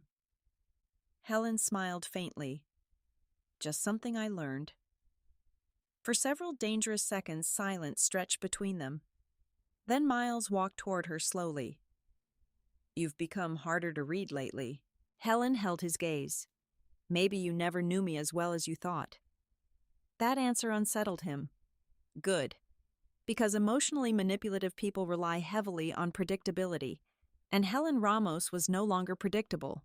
Later that night, after Miles finally fell asleep beside her, Helen opened her notes file again. "What I built in silence." She added another line carefully. "Day 287. I finally understand the truth. He never loved either of us honestly. He loved control." Then, after a long pause, she typed one final sentence. "And control is most dangerous right before it collapses." The most dangerous thing Helen Ramos ever did was stop reacting emotionally, because the moment she became calm, she became impossible for Miles Carter to control. By the beginning of the third year of their marriage, their penthouse no longer felt like a home. It felt like a chessboard. Every conversation measured, every silence strategic, every glance carrying hidden meaning beneath polished smiles. And somehow nobody around them noticed. That was the terrifying beauty of wealthy marriages in Manhattan. As long as the photographs looked happy, nobody asked questions. "You're quiet again." Miles stood near the espresso machine one morning, sleeves rolled neatly to his forearms. Helen glanced up from her laptop calmly. "I'm working." Miles frowned slightly. "On what exactly financial modeling?" The answer visibly irritated him. Not because she was learning, because she no longer seemed impressed by him. That change unsettled him more every day. "You've become obsessed with this stuff," he muttered. Helen closed the laptop slowly. "And you've become uncomfortable with me understanding it." Silence. Miles smiled tightly. "You think everything's a power struggle lately?" Helen held his gaze. "No," she said softly. "Just this marriage." The room went cold instantly. Miles looked at her carefully now, like a man trying to locate danger in a familiar room. That afternoon, Helen sat across from Rachel Bennett inside her office, while stacks of financial documents covered the conference table. Rachel adjusted her glasses while reviewing another account statement. "He's accelerating transfers." Helen's stomach tightened. "What does that mean?" "It means either he's panicking," Rachel paused carefully, "or preparing for exposure." Helen leaned back slowly. "Mia thinks he knows people are noticing discrepancies." Rachel nodded once. "Then we move faster, too." "We." The word still surprised Helen sometimes, because for so long she had suffered privately convinced isolation was part of marriage failure. Now she realized something important. Manipulative people thrive when women stay silent from shame. Rachel opened another file. "We need to protect your position before anything explodes publicly." Helen stared at the paperwork. What exactly happens if the company discovers everything? Rachel's expression remained unreadable. "Best case financial scandal." And worst, Rachel looked directly at her. "Federal investigation." The air left Helen's lungs slowly. This was no longer just infidelity. This was collapse waiting for timing. Over the next several weeks, Helen built systems quietly. New private accounts, separate legal protections, investment diversification. She also documented everything meticulously: phone screenshots, transfer histories, hotel receipts, deleted messages Mia recovered. Sometimes the amount of evidence terrified her, not because she feared the truth anymore, because she realized how long Miles had lived comfortably inside deception. One rainy evening, Helen met Mia at a private hotel lounge downtown. Mia looked thinner now, drained, like Miles's chaos was finally consuming her too. "He's getting paranoid," Mia whispered after sitting down. Helen stirred her tea slowly. "How bad?" "He checks my phone sometimes now." Helen looked up sharply. Mia laughed bitterly. "Funny, isn't it? The man cheating on everyone suddenly worried about loyalty." That was the thing about manipulative people. Eventually, their own dishonesty makes them suspicious of everyone else. Mia slid a flash drive across the table discreetly. Helen stared at it. "What's this internal files?" Helen's pulse slowed immediately. "Mia, he's hiding losses bigger than you realize." Helen picked up the drive carefully. "He doesn't know you took this." Mia gave a humorless smile. "He barely notices me anymore, unless he needs reassurance." The sentence hurt in a strangely familiar way, because Helen remembered exactly what it felt like to become emotionally invisible beside Miles Carter. Later that night, Helen plugged the flash drive into her laptop while Miles showered in the master bathroom. Her hands trembled slightly as folders opened across the screen.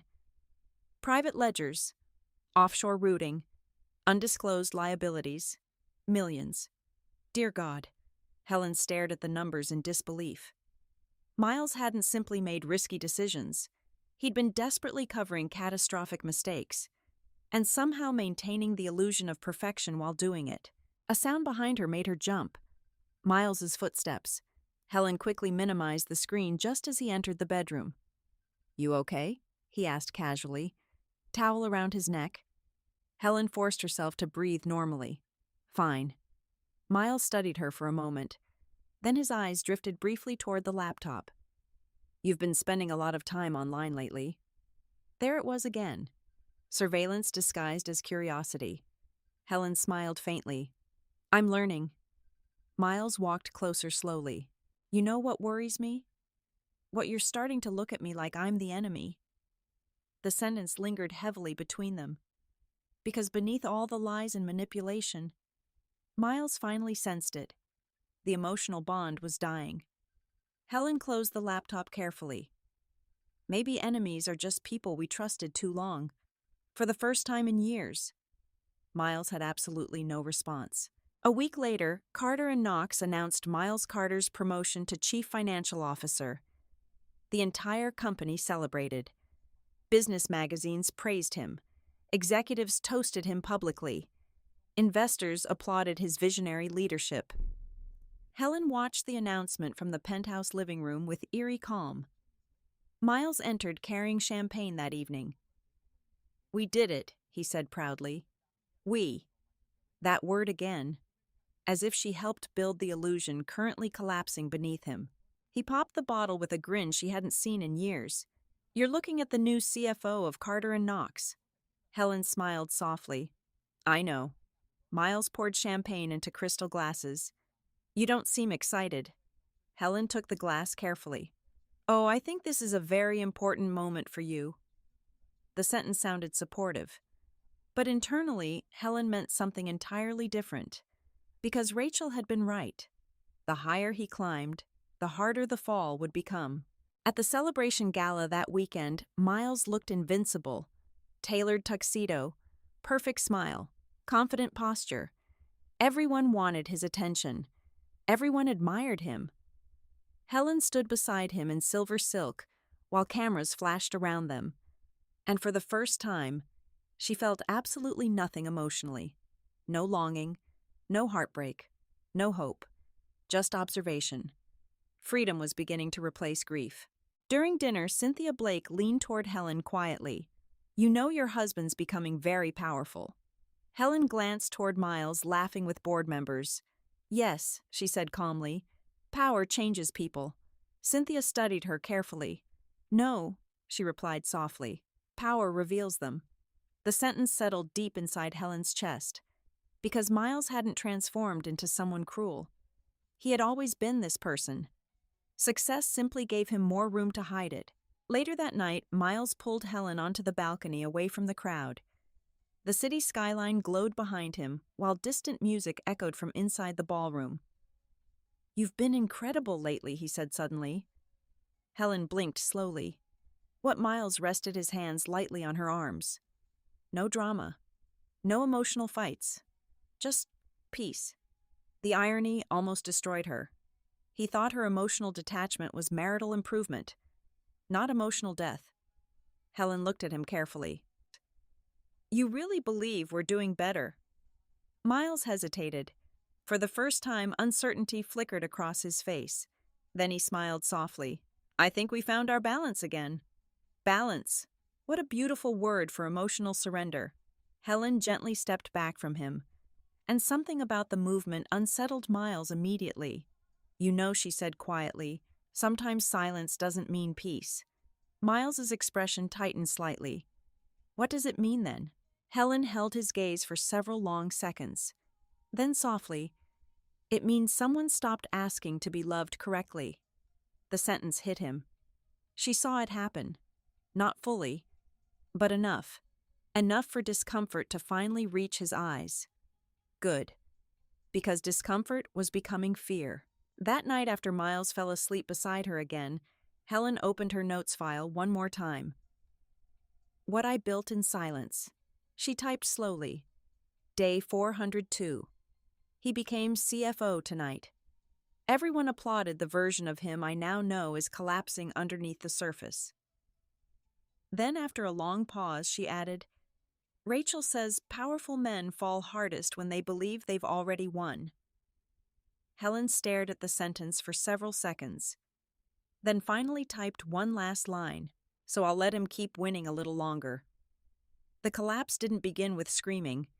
It began with small mistakes. Tiny fractures hidden beneath expensive suits and polished confidence. And Helen Ramos noticed every single one. 3 weeks after Miles Carter became CFO, he stopped sleeping properly. At first, the changes were subtle. Late-night pacing, phone calls taken on balconies, whiskey replacing wine. Then came the irritability. One morning, Helen walked into the kitchen to find Miles staring at his laptop with visible tension in his jaw. "Everything okay?" she asked calmly. Miles snapped the screen shut instantly. "Fine. Too fast. Too defensive." Helen poured coffee slowly. "You've said fine a lot lately." Miles rubbed his eyes tiredly. "Work's complicated right now." Helen almost smiled. "Good. Let complications eat him alive from the inside." At Carter and Knox, rumors had quietly begun circulating. Nothing public yet. Just whispers. Delayed reporting. Missing approvals. Unusual account movement. Helen learned all of it through Mia. Not because Mia enjoyed betraying Miles. Because Mia had finally realized something terrifying. If the company collapsed, Miles would sacrifice everyone around him before sacrificing himself, including her. "You were right about him," Mia admitted one evening during a private meeting with Helen and Rachel Bennett. Rachel sat silently reviewing documents while Mia spoke. "He's moving money again." Helen frowned. Where Mia slid several printed transfers across the table. Offshore accounts tied to temporary holding companies. Rachel's expression darkened immediately. "He's panicking." Mia laughed bitterly. "No, he's surviving." Rachel looked directly at Helen. "There's a difference." And suddenly Helen understood. Miles wasn't emotionally unraveling. He was strategically retreating. Like a man already planning escape routes before the fire became visible. Over the next month, Helen quietly began separating herself completely. Not emotionally, legally. She followed Rachel's instructions carefully. Asset protection, documentation copies, private account transfers, every step precise, every move silent. The strange thing was, Miles barely noticed. Because men like him rarely see women clearly once they stop performing emotional labor. One night during dinner, Miles suddenly looked up from his phone. "You've been going out more lately." Helen continued eating calmly. "So have you." Miles ignored the comment. "Rachel Bennett," he said casually. "Isn't she a divorce attorney?" Helen's pulse slowed instantly. Interesting. So he'd been watching too. "She's also an investment consultant." Miles studied her carefully. "You thinking about divorcing me?" The question hung heavily between them. Years ago, Helen would have panicked hearing it. Now she simply folded her napkin neatly beside her plate. "Are you—" For the first time in months, Miles looked genuinely unsettled. Because manipulative people expect emotional reactions, not mirrors. That night Miles became unusually affectionate, touching her waist while passing by, kissing her shoulder absent-mindedly, asking about her day. Helen almost pitied him, because she recognized what this was now. Fear management. His instinctive attempt to regain emotional proximity before losing control completely.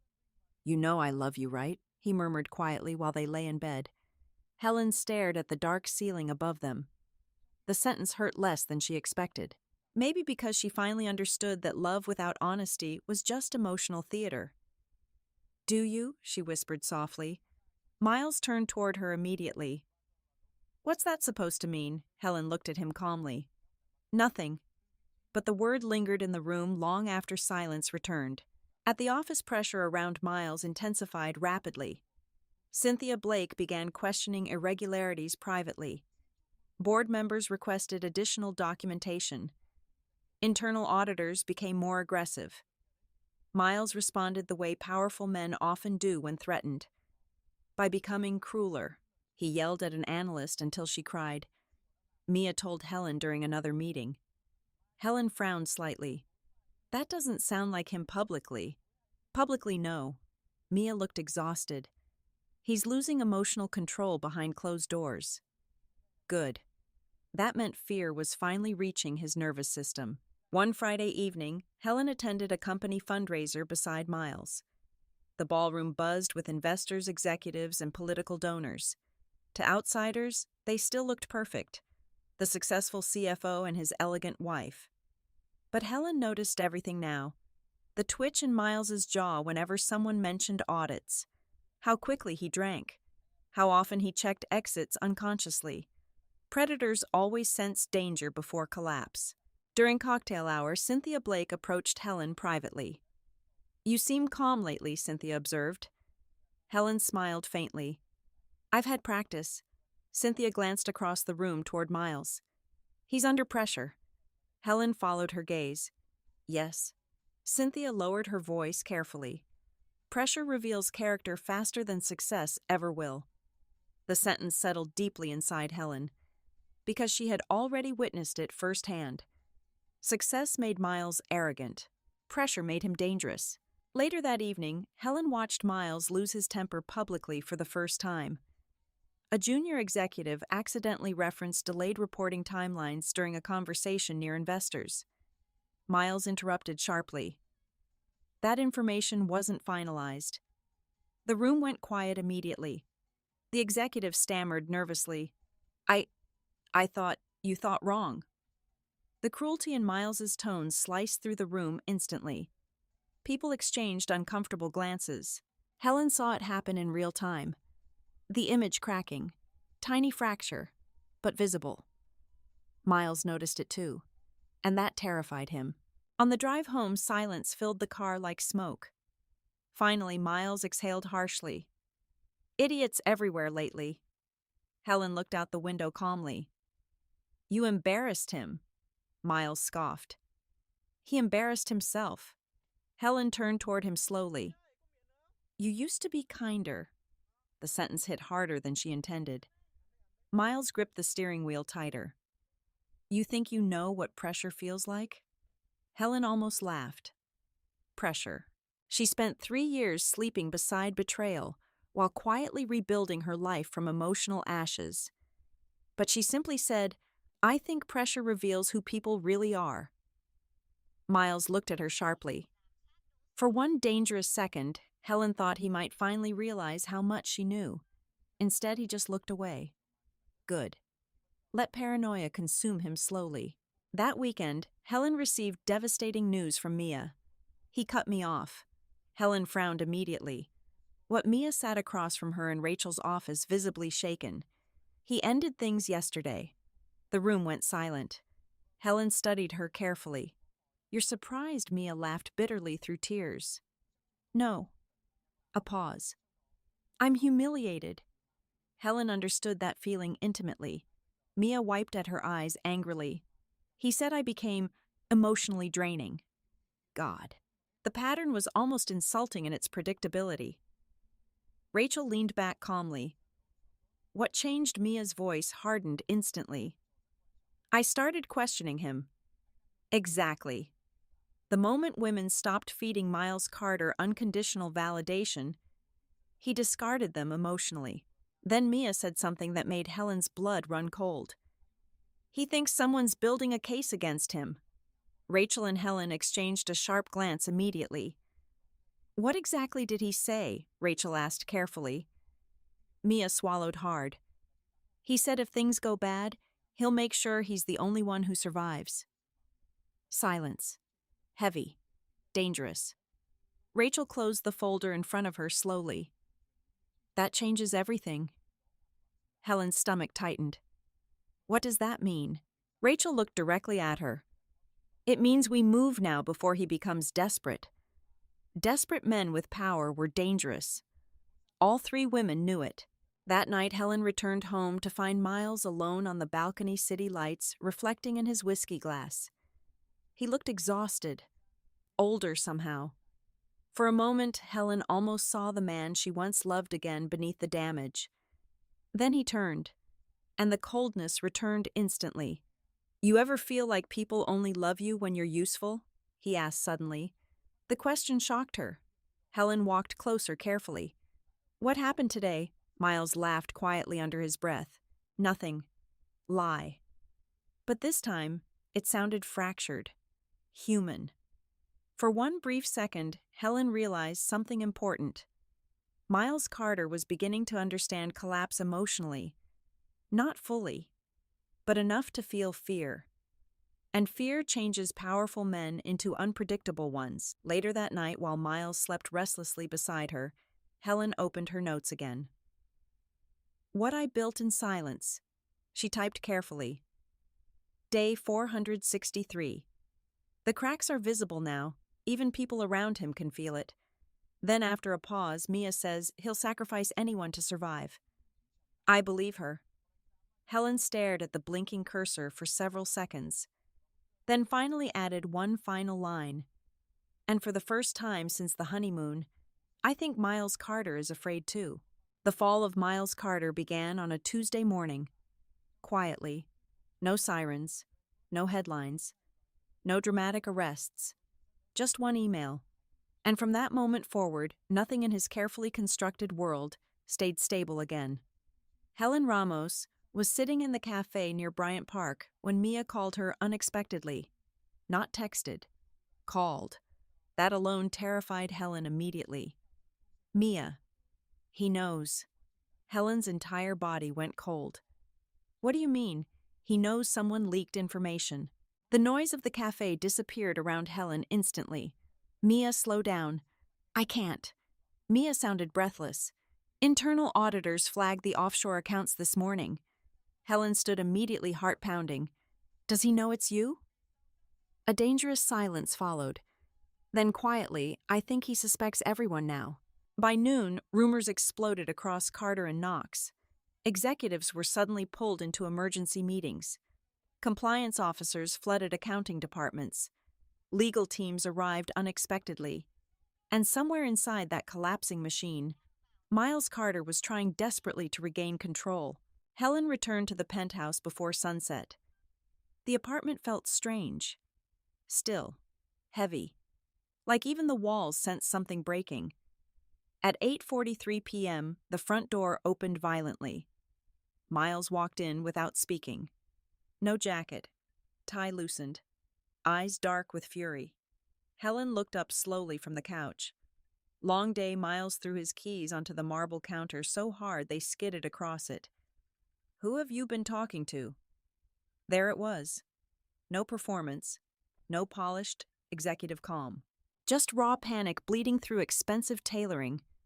Helen set her book down carefully. "That's an interesting way to greet your wife." Miles stared at her, and for the first time in 3 years, Helen saw genuine fear in his eyes. "There's an internal investigation happening," he said sharply. Helen tilted her head slightly. "That sounds serious. Don't play dumb with me." The sentence hung heavily between them. Helen stood slowly. "What exactly are you accusing me of?" Miles ran a hand through his hair aggressively. "I know Mia's been talking." Ah, there it was. The beginning of collapse always starts with paranoia. Helen crossed her arms lightly. "You seem very concerned about Mia for someone who told me she was just a colleague." Silence. Dangerous silence. Miles realized his mistake instantly. But it was too late. For one brief second, the truth stood naked between them, and neither pretended otherwise anymore. "You went through my phone," he said quietly. Not a question, a realization. Helen held his gaze. "You lied to me for 3 years." Miles laughed bitterly under his breath. "This is about the affair, as if betrayal had become too small a problem now." Helen stepped closer slowly. "No," she said calmly. "This is about the fact I don't think I ever actually knew who I married." Something in Miles's expression flickered painfully, then vanished. Because emotionally manipulative people rarely stay vulnerable for long. They weaponize instead. "You think Mia cares about you," he snapped suddenly. "She's protecting herself. Unlike you." Miles's jaw tightened. "You have no idea what's happening." Helen almost smiled. That was the first honest thing he'd said in years. Because she did know now. Maybe not every detail, but enough. Enough to understand his empire was cracking beneath him. The next morning, financial blogs began posting vague speculation about Carter and Knox. Nothing direct yet. Just whispers. Accounting inconsistencies. Leadership scrutiny. Possible restructuring concerns. But inside corporate America, whispers moved faster than facts, and everyone was listening now. At lunch, Rachel Bennett sat across from Helen reviewing breaking updates on her tablet. "He's losing support internally." Helen stirred her coffee absently. How bad? Rachel looked up carefully. "Bad enough that board members are already protecting themselves." Helen nodded slowly. Of course they were. Powerful institutions never stay loyal to sinking men. Then Rachel leaned forward slightly. "There's something else." Helen looked up immediately. "One board member requested a private meeting with you." Helen frowned. "With me?" Rachel nodded. "Cynthia Blake." "Interesting. Very interesting." The meeting happened that evening in a private dining room overlooking Central Park. Cynthia Blake didn't waste time with politeness. "You know more than people think you do," she said calmly. Helen held her wine glass carefully. "What makes you say that?" Cynthia smiled faintly. "Because women married to powerful men always know more than they admit." Helen stayed silent. Cynthia continued. "Miles built a reputation around discipline and precision." A pause. "People are starting to realize the image may not match reality." Helen looked toward the skyline beyond the windows. "And what do you want from me?" Cynthia's eyes sharpened slightly. "The truth." The words settled heavily between them. Because truth had become expensive in Miles Carter's world. Meanwhile, Miles spiraled further. He stopped eating regularly, started drinking heavily, snapped at assistants publicly. The polished executive image was beginning to crack visibly. And once powerful men lose control privately, public collapse usually follows. That Friday, Helen attended a shareholder reception beside Miles. The energy felt completely different now. People still smiled at him, but their eyes lingered longer. Questions sounded sharper. Conversations ended too quickly when he approached. Predators sense weakness instinctively. Corporate America was no different. "You okay?" Helen asked softly while Miles adjusted his cufflinks in the restroom mirror. Miles laughed humorlessly. "You enjoying this?" Helen looked at him carefully. "Enjoying what watching people turn on me." The bitterness in his voice startled her, because for the first time, Miles sounded hurt. Not arrogant, not manipulative, just cornered. Helen spoke carefully. "You built relationships based on fear and usefulness." A pause. "People leave when usefulness disappears." Miles stared at her through the mirror. "You think you know everything now?" Helen met his eyes steadily. "No. A beat. But I know enough." Something about that answer shook him deeply. Because Helen was no longer emotional, and emotional detachment terrified men who relied on emotional control.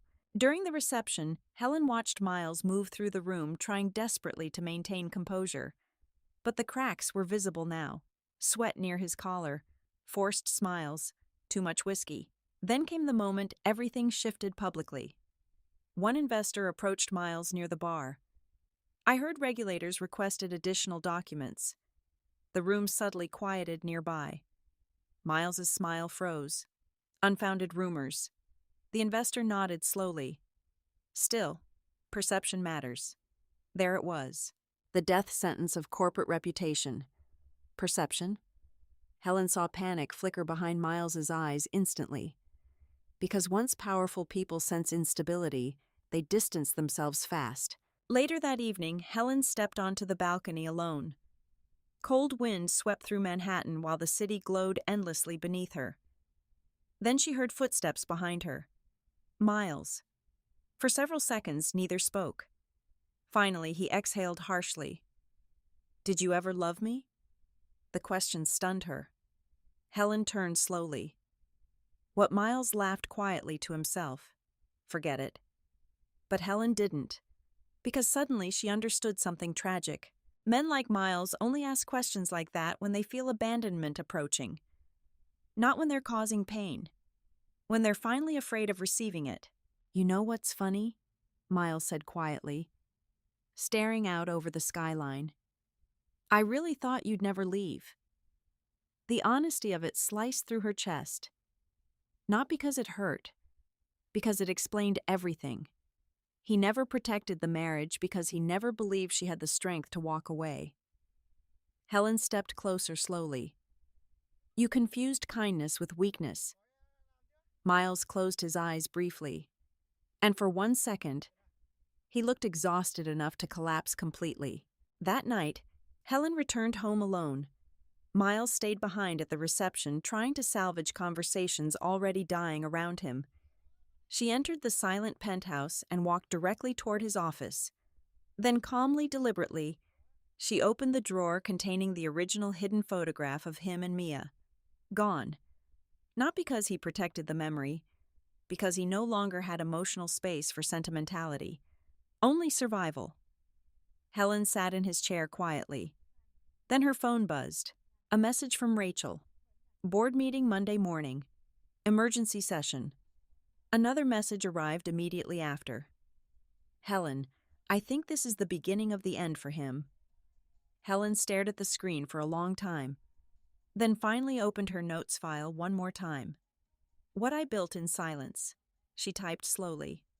"Day 501.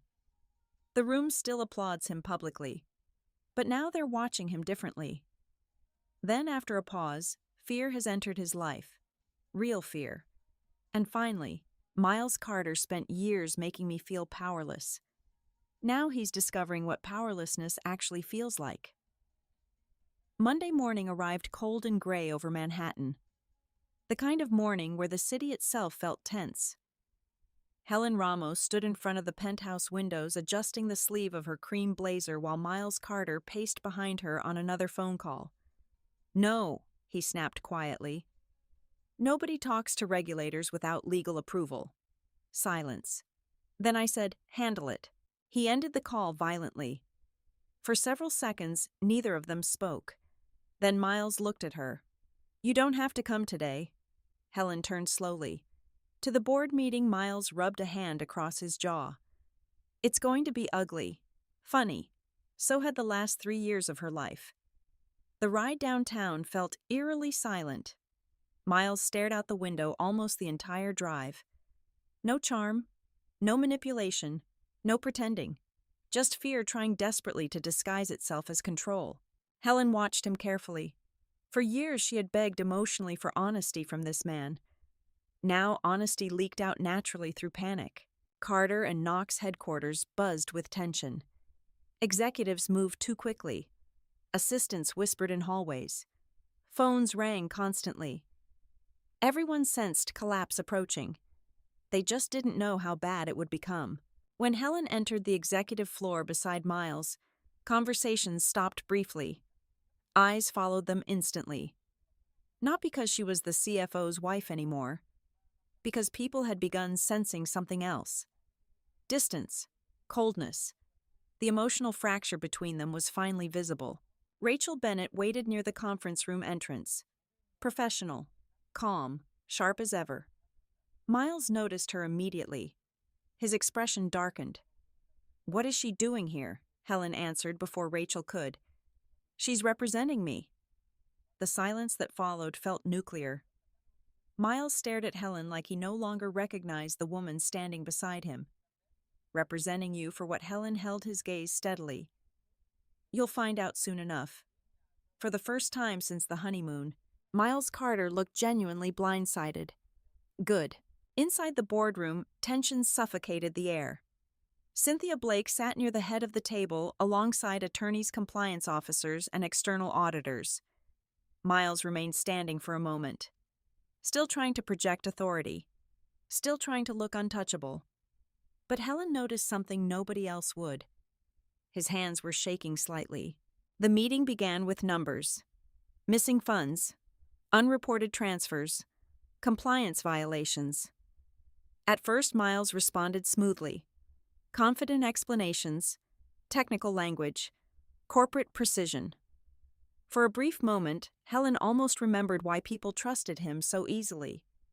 Then the auditors started presenting evidence, and everything changed. This account, one investigator said, calmly appears linked to offshore movement, totaling approximately $12 million. The room fell silent. Miles straightened immediately. That account was temporary restructuring. Without disclosure, Miles's jaw tightened. There were timing complications. Another investigator slid documents across the table. "Then perhaps you can explain these undocumented transfers connected to shell entities." Helen watched panic flicker across Miles's face again. Tiny, but growing. Then came the moment that shattered him publicly. Mia Sullivan entered the boardroom. Miles physically froze. Not metaphorically, actually froze. Helen saw it happen in real time. Shock, betrayal, fear. "Mia," he said slowly.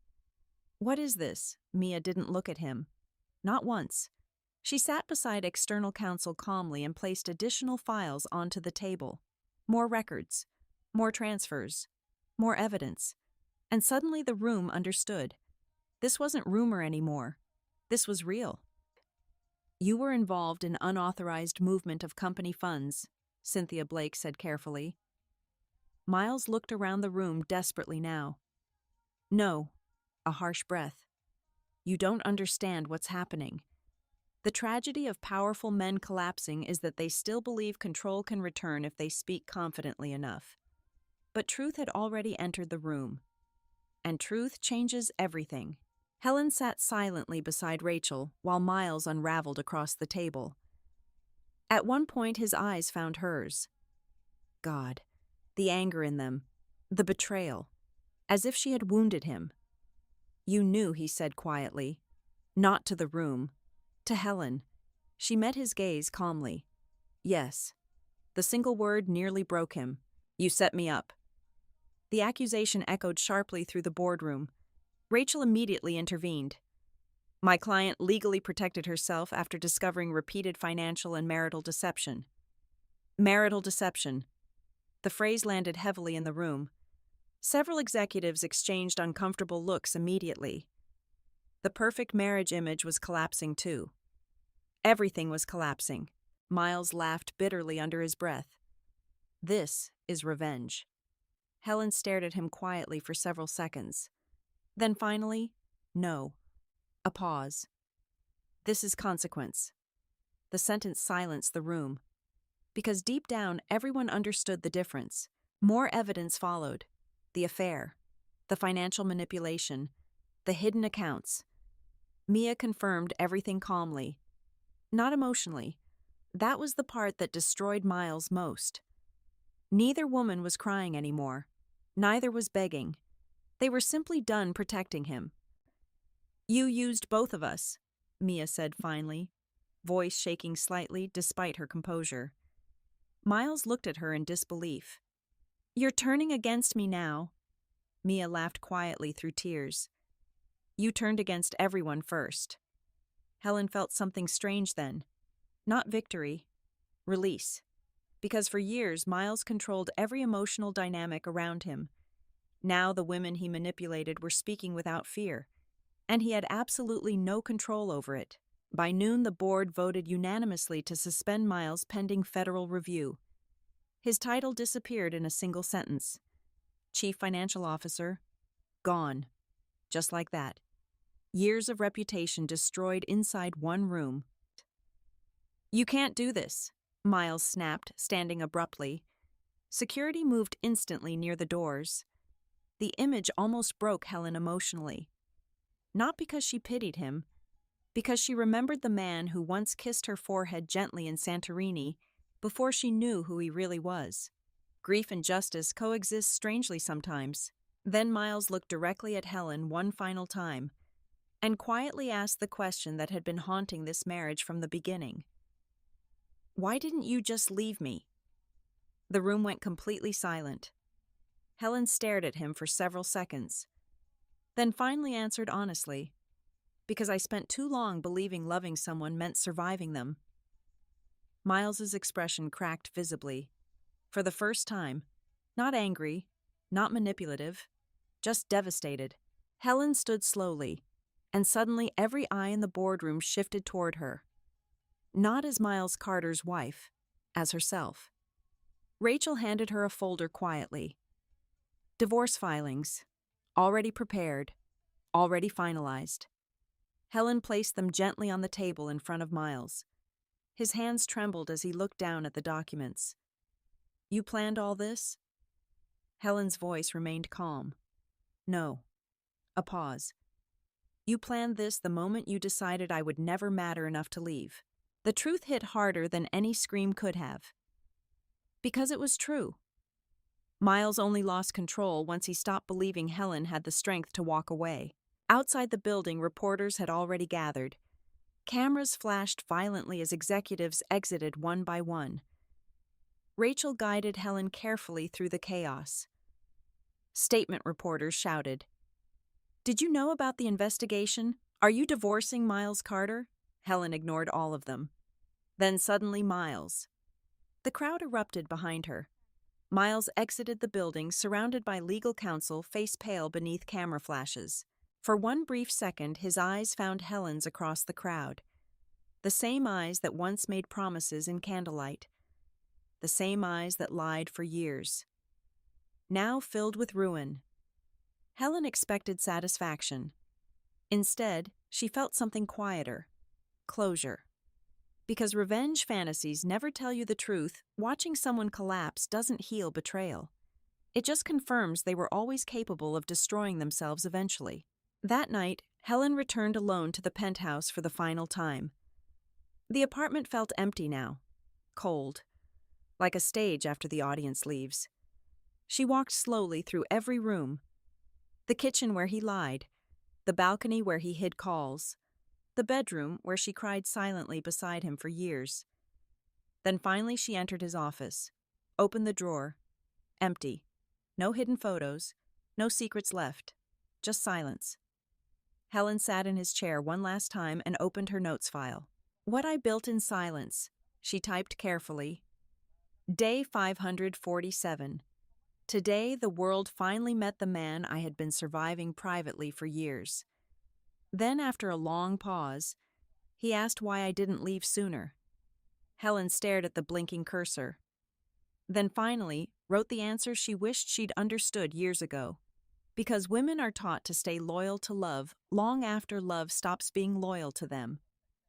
A tear finally slipped down her face. Not for Miles. For the version of herself who once believed endurance was the same thing as devotion.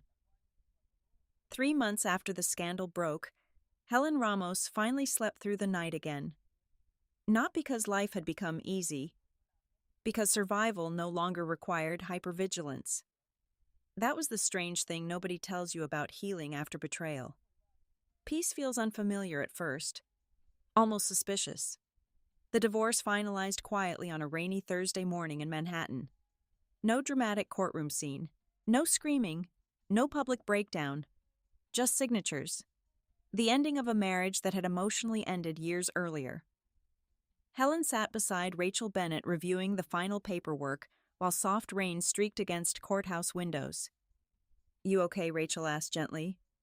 Helen looked down at the documents. Helen Ramos, Miles Carter. 2 names that once sounded permanent together. Now just legal remnants of a life she no longer recognized. "I think so," she answered honestly. Rachel smiled faintly. That's usually how freedom starts. Miles arrived 20 minutes late. Helen barely recognized him. Not physically, emotionally. The arrogance was gone now. The effortless charm, too. He looked exhausted in a way expensive suits couldn't hide anymore. For one brief second, Helen remembered the man she fell in love with. Or at least the version of him she believed existed. Then he sat across from her silently. And reality returned. The lawyers spoke quietly for most of the meeting. Asset division, settlement structure, confidentiality terms. Helen barely listened. Not because it didn't matter, because emotionally she had already left this marriage long ago. The paperwork was simply catching up. At one point, Miles suddenly interrupted. "I want a minute alone with her." Rachel looked toward Helen immediately. Helen hesitated, then nodded once. The attorneys quietly exited the room. Silence settled heavily between them. Miles stared at the table for several seconds before finally speaking. "You really planned all of this for years?" Helen studied him carefully. "No." A pause. "I survived for years." The answer landed hard. Miles nodded slowly, like he finally understood the difference. "You know what kills me?" he asked quietly. Helen said nothing. "You stopped loving me long before I noticed." God. The irony nearly shattered her. Because she had spent years begging silently for love while he was distracted by power validation affairs and ego. "I didn't stop loving you first," Helen said softly. "You stopped protecting the things love requires." Miles looked away immediately. Truth always hurt him more than accusation. For several moments, rain filled the silence between them. Then Miles laughed quietly under his breath. "I really thought you'd never leave." Again. That belief had poisoned everything. Helen folded her hands calmly in her lap. "That was your biggest mistake." Miles finally looked directly at her. "I know." And strangely enough, that sounded honest. Maybe the first fully honest thing he'd said in years. "You want to know something awful," Miles whispered. Helen waited. "I kept thinking once the pressure at work disappeared, I'd fix things with us." Helen almost smiled sadly. People like Miles always believed love could wait until after ambitions settled down. After the next promotion. After the next crisis. After the next validation. But neglected love doesn't pause patiently forever. Sometimes it dies quietly while you're busy elsewhere. "You didn't lose me in the boardroom," Helen said gently. "You lost me on our honeymoon." Miles physically froze. For the first time since the investigation began, he looked truly devastated. Not by the scandal, not by the divorce, by the realization of how long she had carried this pain alone. "My God," he whispered. Helen looked at him calmly. "I found out about Mia in Santorini." The silence afterward felt endless. Miles covered his mouth briefly, eyes unfocused. You knew for 3 years. Helen nodded once. Miles looked physically sick. Why didn't you say anything? Because I loved you. Because I hoped you'd choose me voluntarily. Because women are taught endurance before self-respect. But Helen only said, because I kept hoping the man I married would come back. Miles closed his eyes, and for one brief moment, Helen saw the full weight of consequence finally crush him emotionally. When the meeting ended, Miles stood near the courthouse doors while Helen prepared to leave. Helen. She turned. His voice cracked slightly. I did love you. The sentence hung in the air between them. Maybe he believed it. Maybe parts of it were true. But love without loyalty had nearly destroyed her life. Helen looked at him quietly. Love isn't real if it only exists when it's convenient. Miles lowered his eyes. No argument this time. No manipulation. Because there was nothing left to control. Outside, the rain had finally stopped. The city looked cleaner somehow. Helen stepped onto the courthouse stairs feeling strangely light. Not happy. Healing isn't happiness at first. It's relief. Relief that the confusion finally ended. Relief that survival mode finally quieted. Rachel walked beside her toward the waiting car. You know, Rachel said softly, most people think revenge is destruction. Helen glanced toward the cloudy skyline. What is it then? Rachel smiled faintly. Building a life so peaceful they no longer have access to your suffering. The sentence settled deep inside Helen's chest, because that was exactly what she had done. Not overnight, not perfectly, but quietly. 6 months later, Helen moved into a new apartment overlooking the river. Smaller than the penthouse. Warmer too. No cold marble silence. No hidden lies behind luxury. Just peace. She built her own consulting firm, slowly using everything she learned during those painful years. Financial recovery consulting for women leaving high-control relationships. The irony wasn't lost on her. The marriage that nearly destroyed her had unknowingly educated her too. One autumn evening, Helen sat alone on her balcony wrapped in a sweater, while city lights reflected across the water. Her phone buzzed once. A news notification. Former CFO Miles Carter, officially under federal financial review. Helen stared at the screen for several seconds, then quietly locked the phone. No satisfaction, no rage, just distance, because revenge loses emotional importance once healing begins. Weeks later, Mia met Helen for coffee one final time before moving to California. You look lighter, Mia observed softly. Helen smiled faintly. I feel lighter. Mia hesitated before asking, do you ever miss him? Helen thought about that carefully, then answered honestly. I miss who I thought he was. Mia nodded slowly. That version never existed, did it? Helen looked out the cafe window toward the moving city beyond. No. A soft breath. But the woman I became after surviving him does. And somehow, that mattered more now. That night, Helen opened the notes file she'd kept for years. What I built in silence. She scrolled through every entry slowly. The pain, the fear, the awakening. Then finally she typed the last entry, day 730. I thought silence was weakness. But sometimes silence is where women rebuild themselves before the world notices they've become unbreakable. Helen stared at the words for a long moment. Then she deleted the file completely. Not because the story didn't matter, because she no longer needed proof of survival to believe in her own strength. And for the first time in years, Helen Ramos went to sleep without carrying someone else's betrayal into her dreams. Sometimes the deepest betrayals do not happen in loud moments. They happen quietly, in ignored intuition, in emotional neglect, in the slow erosion of self-worth while trying desperately to keep love alive. Helen spent years believing loyalty meant enduring pain silently. Like many women, she confused patience with love, sacrifice with devotion, survival with strength. But real love does not require you to disappear to keep it. A healthy relationship should never make you feel emotionally homeless inside your own life. The truth is, kind people are often underestimated because they choose peace first. But peace should never come at the cost of self-respect. Miles Carter lost Helen long before the divorce papers arrived. He lost her the moment he stopped valuing her heart while expecting permanent access to it anyway.